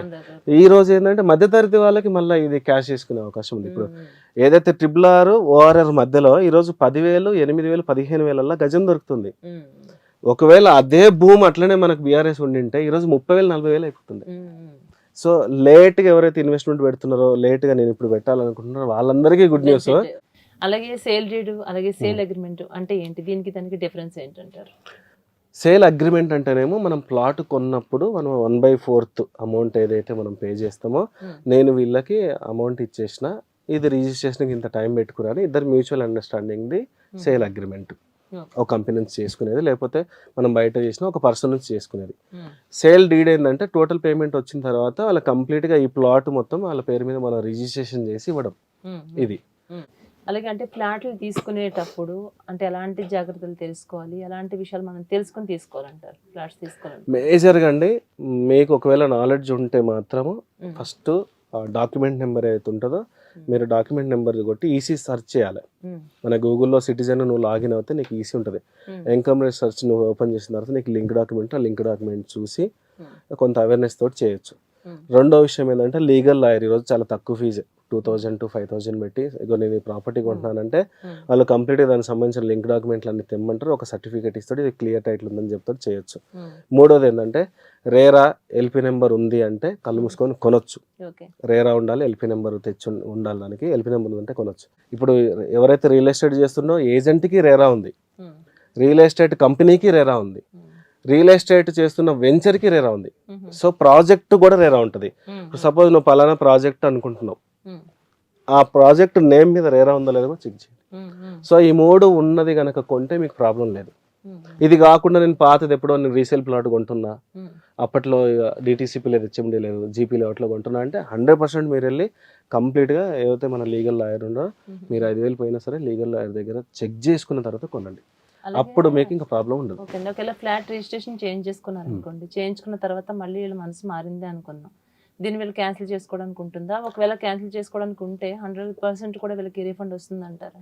ప్రాజెక్ట్ ఏదైతే ఇన్వెస్ట్మెంట్ ఉందో మినిమం 1 year అన్న మీరు దాని మీద ఆగితే మీకు కొంత ప్రాఫిట్ వస్తుంది. అంటే అంటాం కదా, నాకు ఒక 2 rupees ఇంట్రెస్ట్ వర్కౌట్ అయినా బాగుండు అనే ఆలోచన ఉంటుంది కదా. సో అట్లా ఒక 2 rupees ఇంట్రెస్ట్ అన్న వర్కౌట్ కావాలి అనుకుంటే మాత్రం 100% 1 year ఆగాలి. ఇక లేదు ఎక్స్ట్రాడినరీ ఇన్కమ్ కావాలంటే 10 years ఆగాలి. ఇంకా ఎక్స్ట్రాడినరీ కాదు, ఇక దానికి మించి రావాలనుకుంటే 20 years అయిపోయిన తర్వాత దీన్ని క్యాన్సిల్ చేసుకునే ఛాన్స్ అయితే ఉండదు. ఒకవేళ కావాలనుకుంటే మనం రీసేల్ చేయడమే. రిజిస్ట్రేషన్ క్యాన్సిల్ కూడా చేయొచ్చు, అది ఎవరు అడగరు. రిజిస్ట్రేషన్ క్యాన్సిల్ కూడా చేయొచ్చు, దాంట్లో అయితే అదేం ఉండదు, చేసుకోవచ్చు. అక్కడ ఏపీ మీద అవగాహన ఉందంటారా మీకు? అక్కడ భూముల మీద అవగాహన ఉందా? అంటే అంటే అమరావతిలో భూముల పరిస్థితి ఏ విధంగా ఉందా? మీకు తెలిసిందే, మొన్న మోడీ గారు వచ్చారు, అనౌన్స్మెంట్ చేశారు, మళ్ళీ రేపు ఇండస్ట్రీస్ రాబోతున్నాయి కాబట్టి ఆల్మోస్ట్ ఖచ్చితంగా పెరుగుతుంది. అలాగే ఎందుకంటే మనకి అక్కడ వైజాగ్ సైడ్ కూడా మన ఆడియన్స్ చాలా మంది ఉన్నారండి. కంప్లీట్ గా అక్కడ ఇక్కడ కూడా మనకి ఛానల్ టెలికాస్ట్ అవుతుంది. అంటే వైజాగ్ లో కూడా రియల్ ఎస్టేట్ వ్యాపారం ఏ విధంగా ఉన్నదన్నది మనందరికీ తెలుసు. ఇప్పుడు ప్రస్తుతం అక్కడ ఎలా ఉందంటే, ఎక్కడైనా అండి రియల్ ఎస్టేట్ అంటే ఒక్కటే నేను చెప్పేది ఏంటంటే, మీరు ఎక్కడన్నా కొనండి ల్యాండ్, మీకున్న బడ్జెట్లో కొనండి. ఈరోజు భూమి ఇచ్చినంత సేఫ్ సెక్యూర్డ్ రిటర్న్స్ ఏది ఇవ్వదు, అదైతే పక్కా. నీ దగ్గర 1,00,000 ఉందా, ఒక విలేజ్లో ఒక 100 గజాలు వస్తుందో కొని పెట్టుకోండి. లేదు నీ దగ్గర 10 లక్షలు ఉన్నాయి, 10 లక్షలు ఒక 2 ఎకరాలు వస్తుందో కొని పెట్టుకోండి. ఎక్కడైనా సరే ఈ గవర్నమెంట్ ఇక్కడ అక్కడ ఇండియా మొత్తంలో ఏ విలేజ్లో ఎక్కడ కొన్నా ఒక 10 నుంచి 15 లక్షలు ఇన్వెస్ట్మెంట్ పెట్టండి, 10 years ఆగండి, మినిమం 1 కోటి తీసుకోండి. ఇది నేను చెప్పడం కాదు, మీరు చెక్ చేయండి. 2014లో ఒక 10 లక్షలకి మీ ఊరు దగ్గర ఎంత వస్తుండే ల్యాండ్, ఈ రోజు చెక్ చేయండి అంతే ఉంది. అంతకుముందు ఇంకో 10 years వెళ్ళండి, అంతకుముందు ఇంకో 10 years వెళ్ళండి, లేదు నెక్స్ట్ 10 years చూసుకోండి.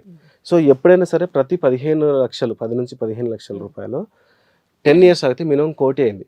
సో దీంట్లో నీ బడ్జెట్లో కొనుక్కునే ముందు చెక్ చేసుకోవాల్సింది ఏంటంటే ఇప్పుడు మనం చెప్పింది లీగల్. ఒకటి రూపాయలు పెట్టే దగ్గర కూడా చాలా ఆలోచిస్తాం కాబట్టి లక్షలు పెట్టేటప్పుడు మీరు మొహమాట పడకండి. ఏది లాయర్ దగ్గర కలవడం కానీ లీగల్ తీసుకోవడం కానీ ఇవన్నీ అయితే మొహమాట పడాల్సిన పని లేదు. అది ఇప్పుడు రాజశేఖర్ గారిని కనుక కలిస్తే ఎక్కడైనా మనకు ఒక ల్యాండ్ కావాలి, ఈ ప్లేస్లో మనం కొనాలి అనుకుంటున్నటువంటి వాళ్ళు ఎంతోమందికి ఆశ ఉంటుంది, కొనాలనుకుంటారు. ఈ ప్రోగ్రాం ద్వారా ఈ ప్రోగ్రాం చూసిన తర్వాత 2 రాష్ట్రాలకి సంబంధించే కాదు, ఎవరైనా ఒక వ్యక్తి ఫ్లాట్ కొనుక్కోవాలనుకున్నా, తను ఒక ల్యాండ్ కొనుక్కోవాలనుకున్నా, మీ ద్వారా కనుక వాళ్ళకి మీరు ఏ ప్లేస్లో మీరు ఇప్పించగలుగుతారు? ఒకవేళ వాళ్ళు డైరెక్ట్గా మిమ్మల్ని అప్రోచ్ అయితే? మన వెంచర్స్ వచ్చేసి ముంబై హైవేలో ఉన్నాయండి, ప్లస్ మేడ్చల్ హైవేలో ఉన్నాయి, ప్లస్ శ్రీశైలం హైవేలో ఫ్యూచర్ సిటీ శ్రీశైలం హైవేలో ఉన్నాయి. అట్లనే మీకు తెలిసిందే బెంగళూరు హైదరాబాద్ గ్రోత్ కారిడార్ అయినటువంటి NH44 మన షాద్నగర్లో ఉన్నాయి, ప్లస్ సాగర్ హైవేలు ఉన్నాయి. సో హైదరాబాద్కి ఏవైతే మేజర్ ఒక హైవేస్ ఉన్నాయో విజయవాడ హైవేలో ఉన్నాయి. సో మేజర్ హైవేస్ అన్నీ మనం కవర్ చేసినాం. 12 ప్రాజెక్ట్స్ తోటి మనం వెళ్తున్నాము. సో ఈ ఏరియాలో కంప్లీట్గా మనకున్న ప్రాజెక్టులు అన్నీ కూడా 90% ప్రతిదీ బ్యాంక్ లోన్ ఉన్న ప్రాజెక్టులే. LP నెంబర్ ఉన్నాయి, రేరా ఉన్నాయి, అన్నీ కూడా మనము ఏదైతే గవర్నమెంట్ అప్రూవల్స్ ఉన్నాయో అప్రూవల్స్ తోటి వెళ్తున్నాము. సో ఈ ప్రాజెక్ట్ ఇక్కడ మాత్రం మనం 100% మనం safe and secured land. Ravutala ventures పేరు నేను చెప్పను, కానీ ఇతర వెంచర్స్ తో కంపేర్ చేసుకుంటే మీ వెంచర్స్ లో కనుక తీసుకుంటే వాళ్ళకి ఎలాంటి బెనిఫిట్స్ ఉంటాయి, వాళ్ళకి ఏ విధమైనటువంటి డిస్కౌంట్స్ మీరు ఇవ్వగలుగుతారు? 100% మేజర్గా ఏంటంటే మనం ఇన్వెస్ట్మెంట్ పెట్టేటప్పుడు మనం చూసుకోవాల్సింది అంటే, ఎవరైనా ఇది మీ అందరికీ తెలిసిన విషయమే అయి ఉంటుంది. నేనేమన్నా అంటే ఫస్ట్ మనం ట్రాన్స్పోర్ట్ చూసుకోవాలి. సో ఎప్పుడైనా మనం పోతున్నాం అంటే పబ్లిక్ ట్రాన్స్పోర్ట్ ఉందా లేదా, ప్రైవేట్ ట్రాన్స్పోర్ట్ ఉందా లేదా, సో అట్లాంటివి చెక్ చేసుకుంటే 100% మనమైతే ప్రతిదీ కూడా హైవేకే ఉన్నాయి వెంచర్లు. హైవే ఫేసింగ్ నుంచి మ్యాక్సిమం పోయింది ఓన్లీ 500 meters. 500 meters అనేది చాలా డిస్టెన్స్ కాదు, మ్యాక్సిమం పోయింది. అది కూడా ఏంది జస్ట్ 10% వెంచర్సే. 90% వెంచర్స్ మొత్తం మనము హైవేలో దిగేసి వెళ్ళిపోవచ్చు. మీరు అర్ధరాత్రి 12కి వెళ్ళినా బస్ దిగేసి వెంచర్లోకి నడుచుకుంటూ వెళ్ళొచ్చు. పైగా అన్ని డొమెస్టిక్ ఏరియాలో ఉన్నాయి. ఏదైతే ఫ్యూచర్ ఇన్వెస్ట్మెంట్స్ రాబోతున్నాయో ఆల్రెడీ ఎగ్జిస్టింగ్ సెడ్జ్లు ఉన్నాయి, ప్లస్ ఎగ్జిస్టింగ్ విలేజెస్ ఉన్నాయి, రెడీ టు కన్స్ట్రక్షన్ వెంచర్స్ అన్నీ కూడా. సో ఇట్లాంటి ఈ వెంచర్ దగ్గరే మనకి ప్రాపర్టీస్ ఇవ్వడం అనేది జన్మిక ప్రత్యేకత. మిగతా వాళ్ళు ఏంటంటే కొంచెం బడ్జెట్లో ఒకవేళ నాకు తక్కువగా ఎప్పుడైతే లోపలికి వెళ్తూ ఉంటామో, హైవే నుంచి కొంచెం దూరం వెళ్తూ ఉంటామో మనకి ప్రైస్ తగ్గుతుంది, ప్లస్ రీసేల్ వాల్యూ కూడా తగ్గుతుంది. సో హైవేకి ఉన్న వెంచర్స్ వల్ల బెనిఫిట్ ఏంటంటే ఈరోజు మనం ఒక 15,000 మనం ఇన్వెస్ట్మెంట్ పెట్టినామంటే ఒక 5 yearsలో మినిమం 7,000 నుంచి 10,000 మీకు వస్తుంది రిటర్న్స్. సో ఇదేంటంటే సాటిస్ఫై అవుతాం మనం. తొందర తీసేయాలి, నేను ఒక 5 years కావాలి. ఇప్పుడు మా పాప ఇంటర్ చదువుతుంది, 5 yearsలో నేను మ్యారేజ్ చేద్దాం అనుకుంటున్నా, లేకపోతే 10 years చేద్దాం అనుకుంటున్న వాళ్ళకి హైవే పక్కన ఉన్నటువంటి కనెక్టివిటీ ఉన్నటువంటి వెంచర్స్ ఏవైతే తీసుకుంటారో వాళ్ళకి మంచి జరుగుతుంది. లేదు నాకు ఒక కస్టమర్ ఉండండి, ఆయన నేను డెమో ఇవ్వడానికి వెళ్ళినప్పుడు మేజర్గా నేను ఏ కస్టమర్ దగ్గరికి వెళ్ళినా ఏమడుగుతా అంటే మీరు ఎప్పుడైనా ఇన్వెస్ట్మెంట్ పెట్టిరా అని అడుగుతా. ఎందుకనంటే అది ఈజీ అవుతుంది. పెట్టలేదంటేనేమో మనం ఎక్కువ ఎక్స్ప్లెయిన్ చేయాలి, పెట్టిరంటేనేమో వాళ్ళకి తెలిసిపోతుంది. ఆయన చెప్పినది నేను షాక్ అయినా. అంటే ఒక ప్రాజెక్ట్ ఉంది మాకు హైవే నుంచి కొంచెం దూరం, ఒక 5 kilometersలో. నేను అది చెప్పడానికి మొహమాట పడ్డా కస్టమర్కి, సార్ ఇది కొంచెం దూరం ఉంటుంది, మీకు హైవేకి మంచిగా ఉంది సార్ ఈ ప్రైస్ అంటే. ఆయన ఏమనుకున్నాడంటే, బాబు నేను 34 years అంటే ఇప్పుడు రిటైర్డ్ అయిన 2 years అవుతుంది, 34 years నుంచి నేను జాబ్ చేస్తున్నా, Group 4 జాబు, 250 రూపాయలు శాలరీ నుంచి చేస్తున్నా. మాకు ఫస్ట్ బాబు పుట్టినప్పుడు ఒక ప్లాట్ కొన్నా, పాప పుట్టినప్పుడు ఒక ప్లాట్ కొన్నా, ఇంకో బాబు పుట్టినప్పుడు ఒక ప్లాట్ కొన్నా, తర్వాత వాళ్ళ పెళ్ళిళ్ళకి ఒక్కొక్క ప్లాట్ కొన్నా, తర్వాత మా బాబుకి పాప పుట్టినప్పుడు ఒక ప్లాట్ కొన్నా. అన్నీ చిన్న చిన్నవి. అయితే నేను పోయి చెప్పినప్పుడు కూడా నేను మొహమాటానికి ఒక మంచి ప్రాజెక్ట్ ఇప్పిద్దాం అంటే నా దృష్టిలో మంచి ప్రాజెక్ట్. సో ఇదైతే తొందర రిటర్న్స్ వస్తాయని చెప్తే అట్లా కాదు, ఈ బడ్జెట్లో నాకు ఒక 7 లక్షలు 8 లక్షల రూపాయలనే కావాలి. ఇది కూడా ఏదో తెలుసా, వాళ్ళ మనవరాలు పుట్టింది, మనవరాలు పేరు మీద కావాలి, 20 ఏళ్ళకి నాకు పనికి వస్తే చాలన్నాడు. ఎంత అద్భుతమైన ఆలోచన తెలుసా. 6.5 లక్షల 150 గజాలు హైవే నుంచి 5 kilometer లోపల ఇచ్చినాము. ఈరోజు RRR ఆ వెంచర్ పక్క నుంచే వస్తుంది. ఆయన నుంచి మీరు నేర్చుకున్నానంటే ఇన్వెస్ట్మెంట్ నీకు క్లారిటీ ఉందా, నువ్వు ఫ్యూచర్ ఇన్వెస్ట్మెంట్ పెట్టున్నావా, నీకు ఏ డౌట్లు ఉండవు. కొత్తగా పెట్టి నాకు రిటర్న్స్ ఎప్పుడు రావాలో క్లారిటీ ఉందనుకోండి, మీకు ఇన్వెస్ట్మెంట్ దొరుకుతుంది. మనం ఏం చేస్తామంటే 10 సంవత్సరాల తర్వాత వచ్చే రిటర్న్స్ వచ్చే ఇన్వెస్ట్మెంట్ పెట్టేసి ఈరోజు మనం ఏది ఒక 2 సంవత్సరం తర్వాత రావాలనుకుంటే రాదు కదా. సో అందుకని నీకు రిటర్న్స్ ఎప్పటివరకు అమ్మాలనుకుంటున్నావు ప్రాజెక్టు, పాప మ్యారేజ్కా, 5 ఏళ్ళకా, 10 ఏళ్ళకా, 15 ఏళ్ళకా, లేదు నీ రిటైర్మెంట్కా. సో ఇట్లాంటప్పుడు నువ్వు ఇన్వెస్ట్మెంట్ చూసుకోవచ్చు. నాకు హైవేకి కావాలి, 5 ఏళ్లలో అమ్మొచ్చు, ఈజీగా అమ్మొచ్చు హైవేకి కమర్షియల్ బిట్టు. సో దానికి ఒక 20 లక్షలు 30 లక్షలు మనం ఇన్వెస్ట్మెంట్ పెట్టినాము, నాకు 5 ఏళ్లలో కావాలనుకుంటే కమర్షియల్ ప్రాజెక్టు. లేదు నాకు రిటైర్మెంట్కి కావాలి, నా ఏజ్ 35, రిటైర్మెంట్కి కావాలి, అదే 15-20 లక్షలు పెట్టు, ఒక 1000 గజాలు తీసుకో, ఒక దగ్గర పెట్టుకో. రిటైర్మెంట్ అంటే 20 ఏళ్ళ తర్వాత ఆల్మోస్ట్ అది 2-3 కోట్లు అవుతుంది అది. సో రిటర్న్స్ ఎప్పుడైతే నువ్వు రిటర్న్స్ ఏ ఇయర్ కావాలనుకుంటావో దాన్ని బట్టి ఇన్వెస్ట్మెంట్ పెట్టాలి. జన్మిక డెవలపర్స్ ద్వారా ఎంతో మందికి మీరు ఉపాధి కల్పించడమే కాదు, అంటే రూపీ కూడా మీరు తీసుకోకుండా వాళ్ళకి ట్రైన్ చేస్తానంటున్నారు. అలాగే ఎక్కడ ఎలాంటి మంచి ల్యాండ్స్ కావాలన్నా మంచి మంచి వెంచర్స్లో మీరు ఇతర వెంచర్స్తో కంపేర్ చేస్తే వాళ్ళకంటూ కూడా అతి తక్కువ ధరకి మీ దగ్గర ఇవ్వడం జరుగుతుంది. అంతేకాదండి, ఇప్పుడు రియల్ ఎస్టేట్ రంగంలో ఎలా ముందుకు వెళ్ళాలనుకునే వాళ్ళకి కానీ, వాళ్ళకి సజెషన్సే కానీ, ఈ రంగంలో ఏ విధంగా ఎలాంటి ఆటుపోట్లు ఉంటాయి, ఎలా ఉంటుంది, ఎక్కడ తీసుకుంటే మనం బెనిఫిట్ జరుగుతుందని ప్రతిదీ కూడా ఎంత క్లియర్ అండ్ క్లారిటీగా ఈరోజు మా వీకే స్టూడియోకి వచ్చి ఎంత మంచి సమయాన్ని మాకు కేటాయించి ఎంత వాల్యుబుల్ విషయాలు మాతో షేర్ చేసుకున్నందుకు థ్యాంక్ యూ అండి. Thank you so much. అలాగే మీరు ఇంకా సక్సెస్ కావాలి. ఇప్పుడు 1.5 year నుంచి ఇంతలోనే మీరు ఇంత సక్సెస్ సాధించారు. అలాగే మీ బ్రాంచెస్ 2 రాష్ట్రాల్లోనే కాదు మరెన్నో రాష్ట్రాల్లో రావాలని మా వీకే న్యూస్ మనస్ఫూర్తిగా కోరుకుంటున్నాండి. Thank you all the best అండి. థ్యాంక్ యూ వెరీ మచ్ అండి. మీరు కూడా ఏదైతే ప్రజలకు అవసరమైన క్వశ్చన్స్ అడిగారో నిజంగా వెరీ మచ్ హ్యాపీ అది. సో అవేర్నెస్ ఇస్తే డెఫినెట్గా ఒక మంచి ప్రాపర్టీ, అంటే మన వీడియో ద్వారా జీవితంలో 10 ప్లాట్లు కొనాలనుకునే వాళ్ళు అన్ని హైవేలకు కొంటారు, ఒకటి అటు ఇటు అయినా పెద్ద డిఫరెన్స్ ఉండదు. కానీ జీవితంలో ఒకే ఒక ప్లాట్ కొనాలనుకునే వాళ్ళు మాత్రం అన్నీ చూసి కొనుక్కోవాలి. ఎందుకంటే ఆ ప్లాట్ ఒక్కటే మీ ఫైనాన్షియల్ స్టేటస్ని మారుస్తుంది కాబట్టి. సో అట్లాంటి ప్రాపర్టీ కొనాలనుకునే వాళ్ళు మనం చెప్పింది ఉపయోగపడి ఏ ఒక్కరు మనకు ఒక కామెంట్ పెట్టినా మీ వీడియో వల్ల నేను ఇది చెక్ చేసుకున్నా, ఈ ప్లాట్ వల్ల అనుకున్నా కూడా మన మీటింగ్ సక్సెస్ అయినట్టు, మీరు సక్సెస్ అయినట్టు, నేను సక్సెస్ అయినట్టు. So thank you very much ప్రజల. Thank you. చాలా మంది ఈ ఫీల్డ్ ఎంచుకునే వాళ్ళలో కూడా చాలా వరకు కొంతమంది ఫెయిల్యూర్ అవుతున్నారు. అంటే ఫెయిల్యూర్ అవ్వడానికి ఏదైనా ఒక ఇన్స్టిట్యూట్లో ఫర్ ఎగ్జాంపుల్ మీ ఇలాంటి వాళ్ళ దగ్గర వాళ్ళు జాయిన్ అయ్యారు అనుకోండి, ఎట్లాంటి వాళ్ళు ఫెయిల్యూర్ అవుతారు, ఎట్లాంటి వాళ్ళు సక్సెస్ అవుతారు? ఎప్పుడైతే నువ్వు ఆ పెయిన్ నువ్వు అనుభవిస్తావో ఆ పెయిన్ల నుంచి పుట్టిన కోరిక ఎప్పుడైనా సరే మనిషిని ఎంత దూరమైనా తీసుకుంటుంది. సో అట్లా అవసరం అనేది మీకు ఎంతవరకు. అయితే రియల్ ఎస్టేట్ రంగంలో అడుగు పెడితే కోటీశ్వరులు రావడం ఖచ్చితంగా సాధ్యమే అంటారు. రియల్ ఎస్టేట్లోకి వచ్చి ఇక్కడికి వచ్చిన తర్వాత కూడా చాలా స్ట్రగుల్స్ ఎదురయ్యాయి. మనము అందరు చేసేవి ఏదైతే స్ట్రగుల్ ఎదురవుతుందో అది మనకి ఎదురవుతుంది. కాకపోతే ఏంటంటే మీరు ఏ డిపార్ట్మెంట్ అయినా తీసుకోండి, మనం అమ్మే ఒక ప్లాట్ ఒక మిడిల్ క్లాస్ జీవితాన్ని మార్చేస్తుంది 180 degrees. ఎందుకనంటే 0% తోటే వాళ్ళకి ఎలాగా ఒక్క రూపాయి కూడా వాళ్ళకి తీసుకోకుండా ట్రైన్ చేస్తారని ఇది వాస్తవం.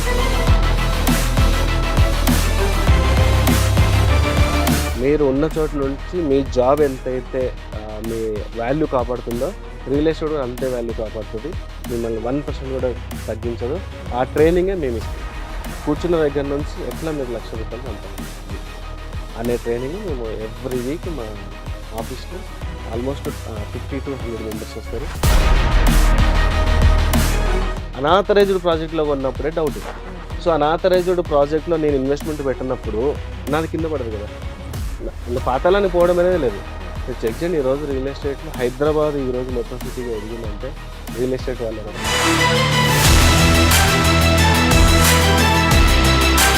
ఈ హైడ్రా వచ్చిన తర్వాత భూమి ధరలు పడుతుంది, రియల్ ఎస్టేట్ బిజినెస్ పడుతుందని ఉంటున్నారు.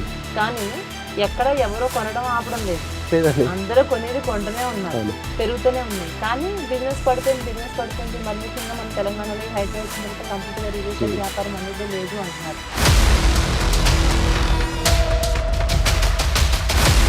ఎఫ్టీఏలో తెలియక ఆ రోజుల్లో జీపీ లేఅవుట్లలో ఆ సర్పంచ్లు ఇచ్చే మన పర్మిషన్స్ తోటి ఎక్కడో దగ్గర అమ్మేశారు. ఇప్పుడు హైడ్రా వచ్చిన తర్వాత ఏం తెలుసా, ఖచ్చితంగా హైడ్రా ఎన్ఓసి కావాలి. సో వీటికి వెళ్ళినప్పుడు ఏంటంటే ఫ్యూచర్లో ఎవరైతే ఇన్వెస్ట్మెంట్ పెడతారో వాళ్ళు 100% సేఫ్ ఇన్వెస్ట్మెంట్ పెడతారు. సో వాళ్ళకి చాలా బాగుంది. ఇంకొకటండి,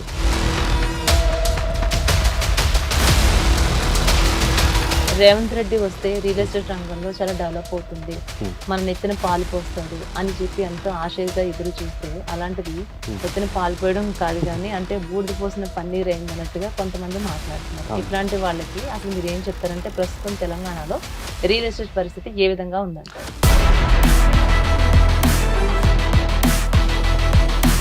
సో ఈ పని నేను చేయడం వల్ల నాకు మైనస్ వస్తుందని రేవంత్ రెడ్డి ఆలోచించలేదంటారు. ఒక విషయం ఒక లీడర్ చేసేటప్పుడు ఏంటంటే అది మెల్లగా మనకు అర్థమవుతుంది. ఇప్పుడు ఈరోజు హైడ్రా పోవడం వల్ల ఫ్యూచర్లో కొనే వాళ్ళందరికీ చాలా మంచి జరుగుతుంది.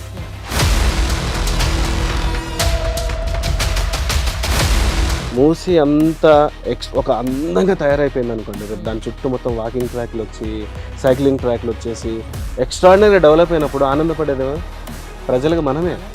సీఎం రేవంత్ రెడ్డి వచ్చాడు, సైక్లింగ్ చేయడు, మనం చేస్తాం. సో ఇదేంటంటే